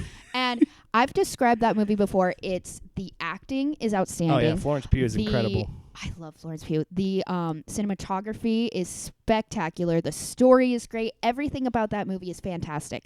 I will never watch it again. That's another movie. That's another yeah. movie that has it serves the story, but I don't like watching it. But I mean, there's a date rape scene in that, and I was like, ugh. Yeah. I was already, but again, that adds to the uncomfortableness of the movie, and that's kind of what it's going for. Yeah. But even then, I'm like, can we not? Right. But it is what it is. Also, Hereditary. And you know what else? That's a rare case in a horror movie where the man was raped. Yes. Because he was dead. Yes. So there you go. That whole movie, it's just it's brilliant. But good stuff. But yeah, Hereditary. Same guy. Yeah. Yeah. Same thing. Loved that movie. I have not seen that one yet. You have not? Oh my God! I watched the ending. Did you watch? Oh. Ashley looked No, up. you didn't like it. She has this thing where if it's a horror movie that she's iffy about, she'll kind of look up the plot synopsis and be like, nah. Do you know the ending? Okay, I saw the ending, and I kid you not, I sat there and just stared at the screen for 20 minutes after that because I couldn't do anything. And then as the credits are rolling, it's that Joni Mitchell song. It's Clouds Illusions, I recall. I really don't know Clouds at all. That one. I really don't know Love at all. Is that what it's called? I'm sure if I heard it, I'd probably know. I think that's the song. And you're just like, why is this happening? Why? And it's such a good movie. It's got so many good moments. We'll never watch it again. Another recommendation. Yes. Of a movie that we didn't talk about. It's Yes. arguably one of my favorite movies of all time. Easily one of my favorite horror movies. Another horror comedy, you could say. An American Werewolf in London. I love that movie. Oh my goodness. The transformation is just so I keep trying to end it, but the more we talk, the more I think of another movie. I know. But that movie, because you reminded me, because that movie ends with the Marcel's version of Blue Moon. Yes. And it's such a bomb, and it's like it's the dude is dead. It's a direct contrast to what has just happened. And again, it does what a horror movie should do, and the main character's dead. And I was like, fuck, because you're like this guy was literally just trying to enjoy a summer in Europe. Yeah, he was trying to have the time of his life. His friend gets murdered, and he's haunted by a zombie. Oh, you have something you gotta say? It's my son. He did not like that movie. No. He's not a fan. Yeah, but yeah, and the dude, they both end up dead by the end of the movie, which is wild. That zombie makeup is incredible too.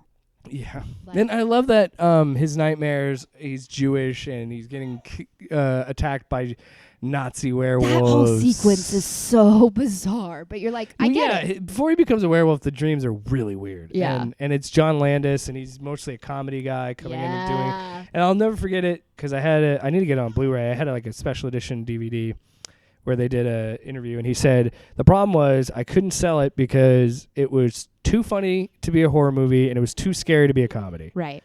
And it's just funny that was a problem in the early 80s where now horror comedy, because it is tricky. It is tricky to get it. It is, and there's but a very comedy fine and line. horror can work so well. I mean, Absolutely. like I mentioned earlier, Shaun of the Dead is a great example of a movie that I did not like at first because I didn't quite get it. And then I watched it a second time. And the more as I watched it, it's one of those things, as the longer I sat with it and actually gave it a chance, is a movie that I enjoyed and it turned out to be one of my favorite, another amazing horror movie that I think about all the time. Right. Well, and Jordan Peele said about Get Out, he said that if he had put a different soundtrack to it, it would have been a comedy, you know? So it's so... Yeah, because that movie's it's still such pretty a fine funny. line. Yeah. It's got these absurd moments in it. Little Rel's hilarious. So oh my God. and he's his so good in character that. is so good in that. But... did you watch the original ending for Get Out? No. The original ending, he gets arrested and taken to jail because they blame it all on him. And I think that was Peele's original plan, and then I think the test screening was like, it's not what people wanted. or yeah. I think he himself was like, it was too dark, even for this. Right. I'm not. You gotta leave it with a little levity. I think I would argue that I think Us is better than Get Out personally. I don't know which one I love them Even both. though the twist in Get Out or in Us was kind of telegraphed. That ending when they're all holding hands, I'm just like, this is a little much. Yeah, I like that, but I just like because the idea behind again, it. Ashley, I hate watching movies, but because her and I, it's like we're watching the movie and then her and I kind of go like this. Well, we go into this thing where like we're trying to predict what's going to happen. Right. Like, we're trying to, Right. and Get Out and Us, she both predicted that. Yeah. Well, once you see the one dude that like take a picture and he freaks out, you're like, okay, they're using those people as vessels. Right. Like, okay, that. Well, and sometimes that works when you know what's going to happen, but that's what you want to happen, so you're satisfied when it does. When you do it, when you telegraph it enough. Yeah. Yeah. I think there's a difference between a movie being predictable and a movie going where you want it to go. And I think it was kind of obvious that you could have figured out in Us that the one that was talking like this was her from the beginning. And I was like, oh, yeah. Which is still a great twist. Still a good twist. Okay. You knew it was coming. Yeah. But you liked it because you're like, oh, good, smart. I have not seen Nope yet. I have not either. I've heard it's great. I've heard it is too. Yeah. And it's not what you think it is. I've heard people think it's an alien invasion movie, but it's not quite that. Okay. Nope. Did you Google it? No, she just did Nope as a joke. Oh. Yeah. Are we sure? Are we good? Is there anything else? Real quick, I would like to talk about. Wait. A Nightmare Before Christmas. A Nightmare Before Christmas. You know what? That's a great. You know what? That's a whole Spooktacular 2 debate where we could talk about if that's a Christmas movie, or if it's a Halloween movie, if it's both. I have heard that it is a Thanksgiving movie because it's between. I mean, that's what Burton was talking about. Yeah. The juxtaposition of the two holidays. But yeah, watch it. If you watch it on Halloween, it's a Halloween movie. If you watch it on Christmas, it's a Christmas movie. That's the beauty of it. You can watch it in both. It's very interchangeable. But real quick, I want to talk about the Blair Witch Project because that movie, and we kind of talked about it a little bit. It's so brilliant because literally it was were the filmmakers in college? I don't remember. I think that and Paranormal Activity, they were student films. Yes. So it's 2 filmmakers and 3 college kids in the woods for 3 days, and that's all it was. And they created a freaking genre, an entire genre. And to be fair, found footage movies did exist, but it like Halloween, it really defined what it was going to be in the future. And we got a laughing baby. And he slobbered on my mic. Yeah. Nothing more precious than a baby slap. But yeah, unless you don't have a baby and it's 3 a.m. But they created a whole genre, Yeah. It was made on a shoestring budget. And it was so simple because literally what they did was they gave them like an outline, and they're like, this is kind of where the movie's going.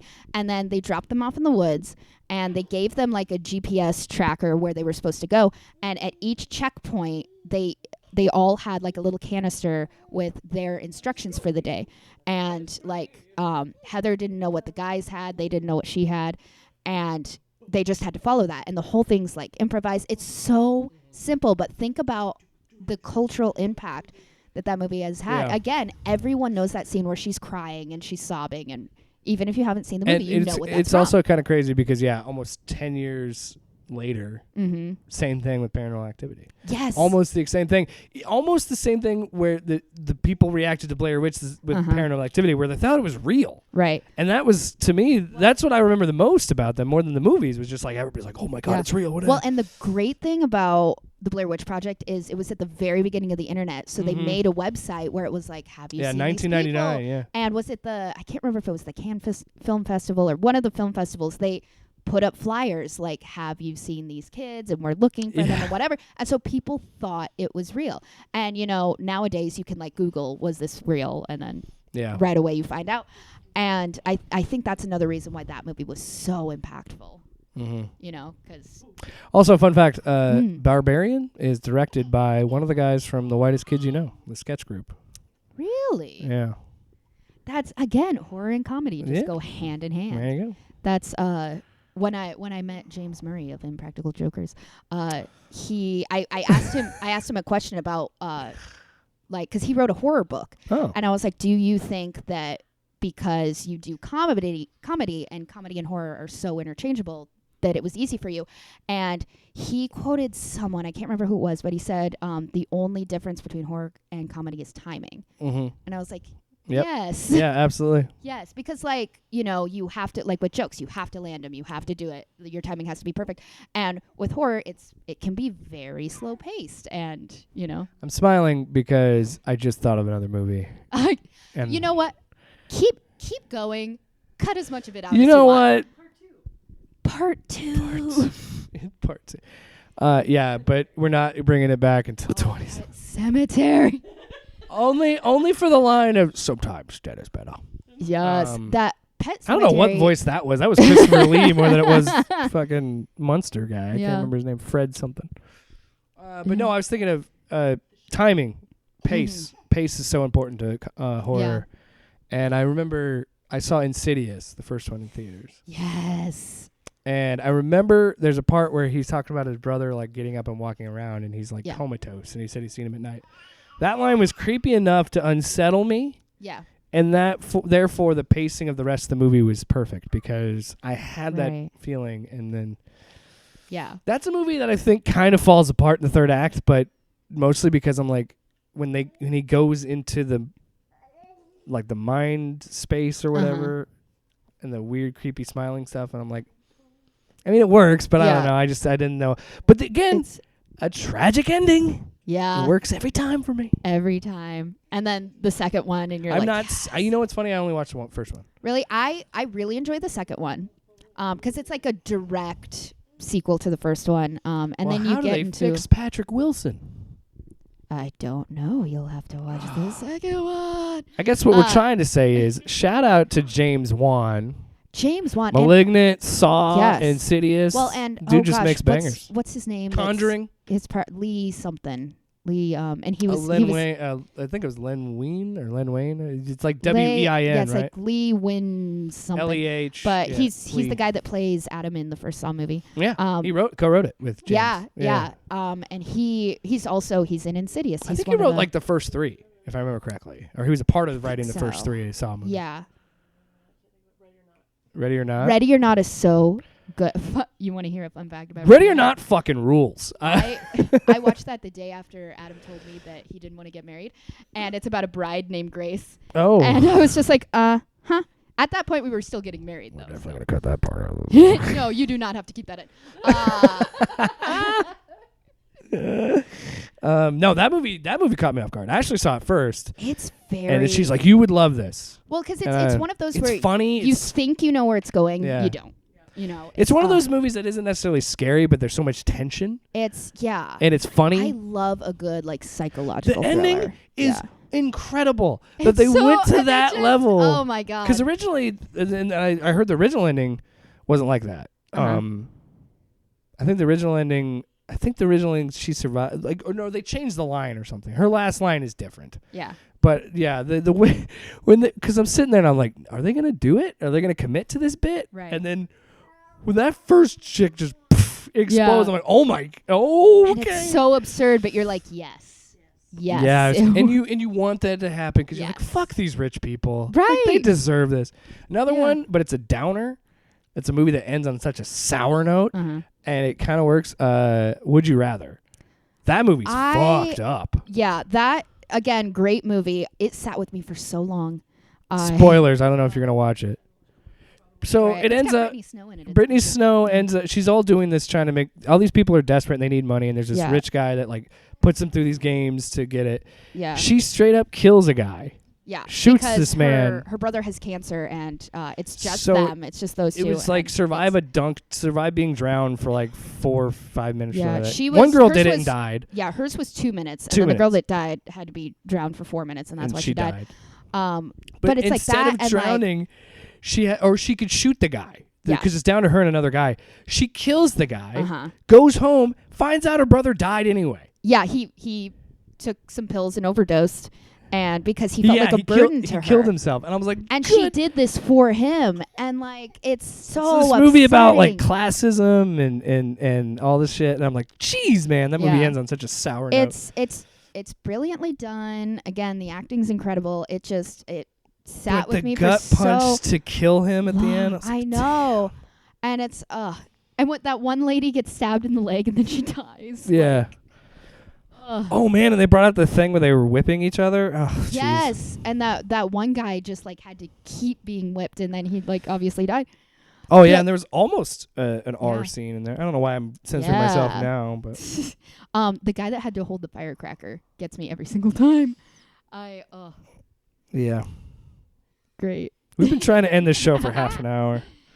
We're almost at the 2-hour I was mark. gonna say just we can just keep talking, and We then, got delete 8 the and a ones that half. you don't We wanna got talk 8 and a about. half more minutes. Let's just work this out to 2 hours. Why not? Okay. Again, it's the Spooktacular. It happens once a year. A magical time. Casper. Fuck cat. No, I'm kidding. Did you ever I watch? never watched Casper as a kid. No. No. I think I saw the first one. I saw the first one very young. I think I was like 6. Isn't Devon Sawa in the first one? Yeah. Idle Hands. Have we not fucking talked about Casper Idle and Hands? Wendy. Oh, I love that one. It is. It's a very, very young Hilary Duff. I was And, gonna. I was talking. Idle Hands was where I went with Devon Sawa, which underrated '90s classic. Did you ever, Ashley? Have you ever seen it? No. Yes, you watched it with me. Did you enjoy it? Did you watch it? Or did you enjoy it? I mean, she does not remember. It was a while ago. Also, I thought that you said I watched it with you and Lincoln, and I was like, all right. Yeah, it was Lincoln was watching this movie. All right. Have you seen Idle Hands? I don't think Idle I Hands? have. I don't think I have. It's Devon's. It's the concept of Evil Dead 2, where Devon Sawa's I think his left hand or right, one of his hands, gets possessed by the devil, and Okay. it's a slasher movie where he's trying to not be a slasher because his hand keeps killing people. Okay. Is it any good? It's a comedy. It's 90s comedy, so All right. you go- Grain of salt. Grain yeah, of salt. go with lowered expectations. This Yeah. movie was made in 98, 99, around that Alright. time. I will never forget this because I watched that movie way too much. But it's more comedic, so I But I remember it because he chops off his hand just like he does in Evil Dead.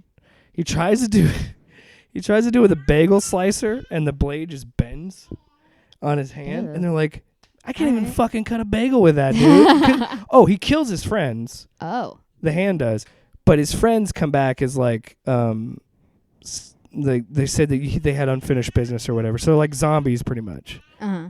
And one of them he chopped off his head, so they like duct tape his head back onto his body and stuff. And it's very silly. What? I'm not spoiling it. She's not gonna watch it. But I'll never forget it because there's one like they go to there's a big dance they're going to, and the hand at this point, the longer it's been off his body, is look more like gray and whatever. Yeah. Oh, I forgot. No, I'm not gonna ruin that kill. So, but it gets into the school and then it puts its fingers into a pencil sharpener to make its fingers more pointy and it's easier to kill people with it. And then I remember the scene. They're at this dance and the Offspring is there. It's not the Offspring in the movie, but it's the Offspring. It's playing this dance, and the lead singer of the Offspring, like they break in and like, you need to get out of here. There's a killer on the loose. It's gonna, he's like, we're gonna keep partying, whatever. As he says that, the hand lands on top of his head, grabs him like this, and rips his scalp open. Oh. And then everybody's like, oh my God, freaking out. And then freaking out. It's pandemonium. It's a horror comedy, though. There's a lot of humor in it. All right. I'll give it a shot. He kills it. Also, it takes over a puppet at one point. And he takes a bong rip and blows it into the... Yeah, it's a stupid movie. I fucking love that movie, though. I'll defend that movie. I've run out of movies. We've done it. I think we're there. Hotel Transylvania? Why? Adam, have you seen The Munsters? I've heard that's pretty bad. Yes. Oh, that looks so good. What? Wednesday? Yeah. Why are they releasing it next month? Why don't they? That's what I want to know. It must have been a timing thing. Yeah, it must have been. I feel like you can get away with doing stuff like that in like the first week in November. Yeah, because there's still like a little spooky 'Cause- hangover. Well, that's how Simpsons for the longest time. That's how the Simpsons, the Treehouse of Horror, would always come out like after November. Halloween. That's why. Shout out so to the Treehouse of Horror, man. Those are always. I watched a bunch of those the other day. They're all on Disney Plus. Yeah, shout out to Disney Plus for just having it all there for you. Just be like, here's all the. We watched a couple. Speaking of Disney Plus, the Shinnin, is that your favorite one? That's Shinnin. Ashley's. I love the Shinnin. Also, I love the running gag. I don't know when they stopped doing it or if they kept doing it. Like for a while, those first couple Treehouse, Willie would show up, groundskeeper Willie, and always get chopped in the back with an axe. That was there was one Treehouse of Horror where every single one he was getting chopped by an axe. Yeah. Well, we just watched the one where Homer time travels with his toaster. Yes. And he's like, oh, I love that one. He's like, you got to get out of here. I'm bad at this. Yeah, get out of here. And then fucking Maggie kills him. This is a dark timeline. Yeah, I think I run out of movies too. Yeah. Just in my bank. Speaking of Disney Plus, did you ever watch Mom's Got a Date with a Vampire? No. That is so. I want to say that it came out in 2000, and if you've seen The Nanny, it's Mr. Sheffield is the vampire, and then one of the aunts from Sabrina is the mom, and it's so good. It's fun. It's campy. It's sure. Also, the dad from Lizzie McGuire is like a Van Helsing character. It's what? It's so fun. Speaking of Van Helsing, I love that shitty Hugh Jackman movie. I love that movie it's so much. Like, I accept it's early 2000s trash, but I love it. It's so much fun. And I think that's a very nostalgic movie for me too, because like we saw it when it came out, and my sister loved it. I think what it does well, and look, I feel like people can have their, but I think what it does well is the same thing I think Werewolf by Night does really well, where it is campy on purpose. Yeah. And it's those old adventure stuff, old horror stuff. And I hope that with Werewolf by Night, I don't know if you've seen it yet. But I have not. You should check it. Hey, if you need something to watch on Halloween, there we go. It's only an hour. It's like 55 minutes. And honestly, if you didn't see the Marvel, if you weren't watching it on Disney Plus and saw a Marvel Studios logo in front of it, you would have no idea that it's attached to the MCU. Okay. It's pretty kind of. Yeah, I do. I want to see it. It's because it's Marvel is trying to branch into their more horror characters, right? Scary characters. But that movie is so effective because it is like those Christopher Lee, like 30s horror or monster movies. Yeah. And I'm not going to say anything to spoil it, but there's some clear like homages to that era, and just the things that they had to do at that time to make it work for those time. Like when you go back and you watch like the Wolfman, and how he turns into a werewolf, where you're like, well, you know that they shot that in reverse, right? So you see all that stuff, but at the time it was like so scary and so revolutionary. And I think that's also what's driven me to horror is how much I love the movie making process. absolutely. So I'm always trying to figure out how did they do this shot or how to do this. And I love the behind the scenes stuff. And I know, you know, should I watch, love knowing how it happened. You should watch the most recent season of the Movies That Made Us on Netflix because they talk about A Nightmare on Elm Street. Yes. Friday the 13th. And Halloween. Yeah. Also talk I about... think there's one more. Yeah. I think that's about... Hellraiser? I don't remember. No. But Hellraiser. I will, Yeah. as I said earlier, I don't like that movie. I think it sucks. I do. I like it. That's fine. Yeah. I get why people like it. I do. It didn't work for me. But I will not take away the technical achievement of that movie because No, it's brilliant. when he comes back to life, that is one of the coolest fucking shots I've ever seen where you see his body go from bone to... Oh, no. I think she's pooping. You pooping? She's pooping. No, but when you see that shot of him going from bone to nervous system to muscle and then body, it's just wild. It's kind of insane. But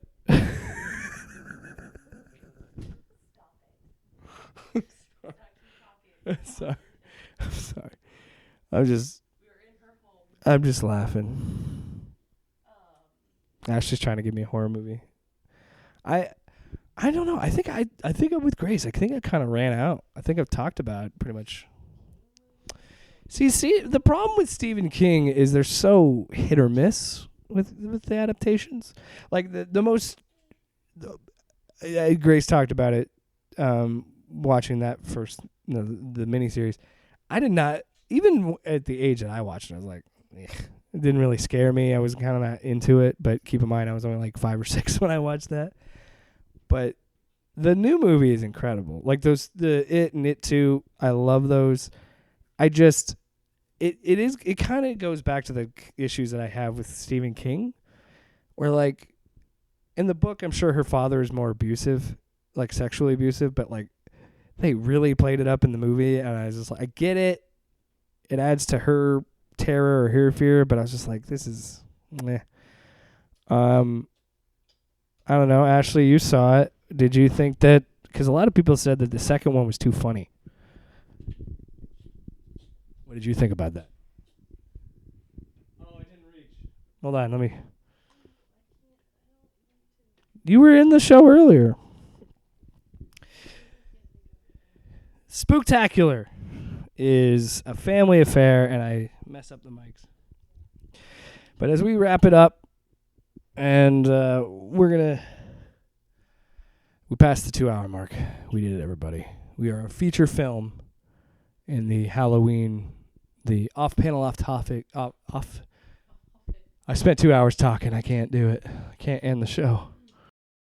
And here I thought we were going to end this episode. And then my wife throws out Halloween Town from the Peanut Gallery. Classic. They're over here talking about the actors in the movie are together. What is that? Yeah. So in Halloween Town 2, Calabar's Revenge.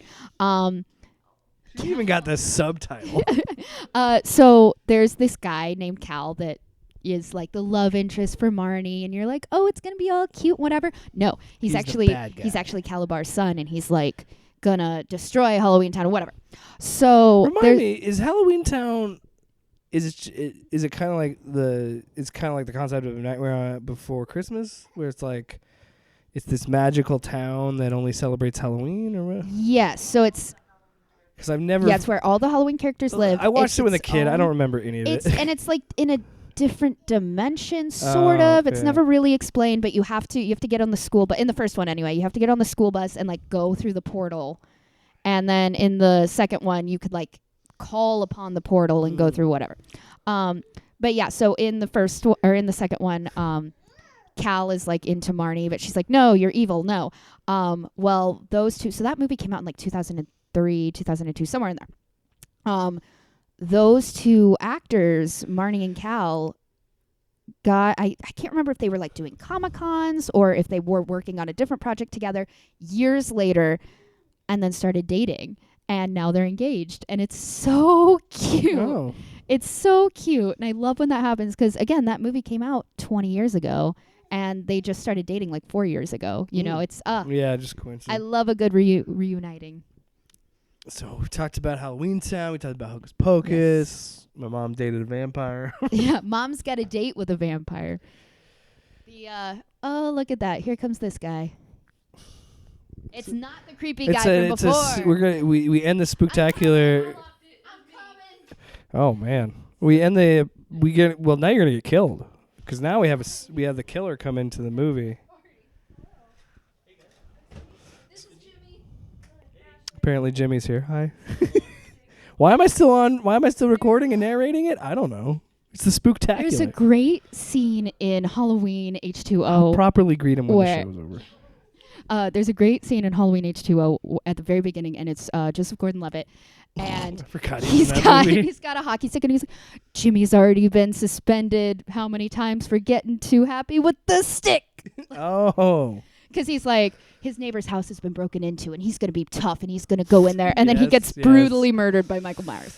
Do you remember that? Are we okay? Is it Resurrection or H2O? Did we ever solve that? The Busta Rhymes? That he is in Resurrection. Because he's straight up in like Resurrection. Spinning back kicks and Michael Myers in that movie. And I think Tyra Banks is in that one too. Oh God. And because it's the whole idea is that they're doing a reality, like hidden camera-esque, where like Big Brother kind of, where they're all in this house and they've got hidden cameras and they're in the Michael Myers house. Yeah, and then, it's a reality course, show. Michael Myers comes back and kills them all. You have to watch every Halloween. Jimmy included. Jimmy included. Oh, he just shows up at the end of the Spooktacular and he gets a spot. Hey, Lincoln got a little. I mean, we are recording in his house. That's only right. That's true. One movie I'd have to watch every Halloween. Mm-hmm. You go first. Halloween. No, I already said the Rocky Horror Picture Show. I watch it it's my Halloween movie. But yeah, Halloween also I think needs to be within 3 days of Halloween. I would say because I remember like 5 years ago, Friday the 13th was actually on Friday the 13th. So I usually watch those. There's one next year. Yes. So, yeah, because I was still living. I was still living in the house. Yeah, that was before we even moved to Des Moines. Because you played the game. Yes, and we watched the best one, part 3. I don't know. If it's a cop out, but I'd probably say Evil Dead 2. But I watch that all the time. So. Right. Or at the very least, some of Ash versus Evil Dead, because that show's incredible. Right. The first episode of that show could have just worked as its own thing and be like, that's enough for me. That's my closure for Ash. You're the one out here throwing movie titles. I've been trying to wrap up for an hour. All right. Well, you gotta. What are you saying? Ashley says A Nightmare Before Christmas. She plays the music in the background. Yes. Okay. Jimmy. Lincoln, what are you thinking? Oh. No, he's got. I was gonna say he hasn't had a Halloween yet, so. This is his first Halloween. I would just say, yeah, I don't know. All right, Jimmy, what's yours? I wouldn't say it's a Halloween movie, but is it okay if it's just a horror movie in general Okay. that you would watch? Sinister. Good choice. We didn't even talk about that one. That's a movie that. you can't get past the first 10 seconds, it's not for you. No. It's. That's a movie I wish it was something different. Like, Yeah. Did you see the Black Phone? No. Because the Black Phone is very, very I need to get Sinister-esque. I need to get Peacock because Peacock has that and Halloween Ends on it. It's Ethan Hawke. It's the same writer, director, everything. It's it's very, Joe Hill. very, It's Joe Hill. And even like the mask that he wears is very similar to the guy, the bad guy in Sinister. It's Joe Hill. Yes. Stephen King's son Uh-huh. wrote the story, so I want to watch that. I've heard it's incredible. I've heard nothing but good things. It's so good. It's so good. You said Evil Dead 2. What are your thoughts on Army of Darkness? Army of we've had this discussion. We had a whole discussion. Yeah. But I love Army of Darkness. Yeah. He's a big Evil Dead guy. Okay. Yeah. Big Evil Dead. Yeah. However, she's Ash Williams. However, I will not forget the studio, whoever didn't let them do it, who didn't let them name Army of Darkness Medieval Dead. They should be thrown. They wouldn't let. That was the idea for the title, and they didn't go for it. Why? Was it like a licensing thing? I don't know. I think it's because they wanted to differentiate Evil Dead 2 from Army of Darkness. I was gonna say, did they want it to like branch out into its own thing? I think it was. As you know, it's studios who have bad ideas, so it was probably the studio who did it. But Sounds like Evil Dead, but medieval. come on, the pun is right there. Perfect. It sounds like a Brian Regan bit where he saw someone like someone's roofing company. Somebody roofing. Someone on the roof. Oh. Fiedler. It was like Fiedler Roofing Company. Come on, Fiedler on the roof. Fiedler on the roof. That was Brian Regan. Yeah. Well, I think that's the way to end it. Fiedler on the roof. That's how we're Fiedler gonna- on the roof. I'm still pissed about that. Medieval Dead. That was a very poor decision. Whoever said no to that, throw them in the pit that Ash was thrown in at the beginning You know of that what? movie. I may have liked it just a little bit more if it had been called Medieval Dead. Yes. Thank I you. may have liked it just a little bit more. Whatever. Happy Halloween. Happy Halloween, everybody. Get spooked. Get spooked. Check your candy. Check your candy for the rate. Did you see? I saw a meme where it was a Snickers broken in half. Okay, yeah. Can we talk? We'll talk about that with candy episode one of these years. Yeah. But like, I saw the one where they legalized it, and they're like, these people are giving away edibles, and I'm like, what fucking pothead gives away an edible? No one's going to do that. You know how expensive edibles are? I was going to say, nobody wants to give your children a free edible. I can promise you, nobody wants to give your kids drugs for free. No. They're going to find them somewhere else get and some sell money, them. yeah. But Exactly. yeah. Yeah, check your candy, I guess. Yeah. Have you heard this thing how witches are hexing candy and handing it out? Did you Have you heard about this? How did we not talk about the Hocus Pocus video? Yes. Oh my God. Because this lady believes that shit. They were conjuring spirits. Yeah. I don't want my kids to slip into witchcraft. People, it takes all kinds of kinds, but I just want... They're going to get swept up into something. I hope it's quilting or something. Maybe crocheting. Crocheting. Why not croquet? you know what? Croquet is its own separate, like... I know. You know, I was trying to do... I knew like what... Southern I know, bells and big hoop I know what you skirts. do is crocheting, but I said croquet, and I was like, what? Technically, what I do is knitting.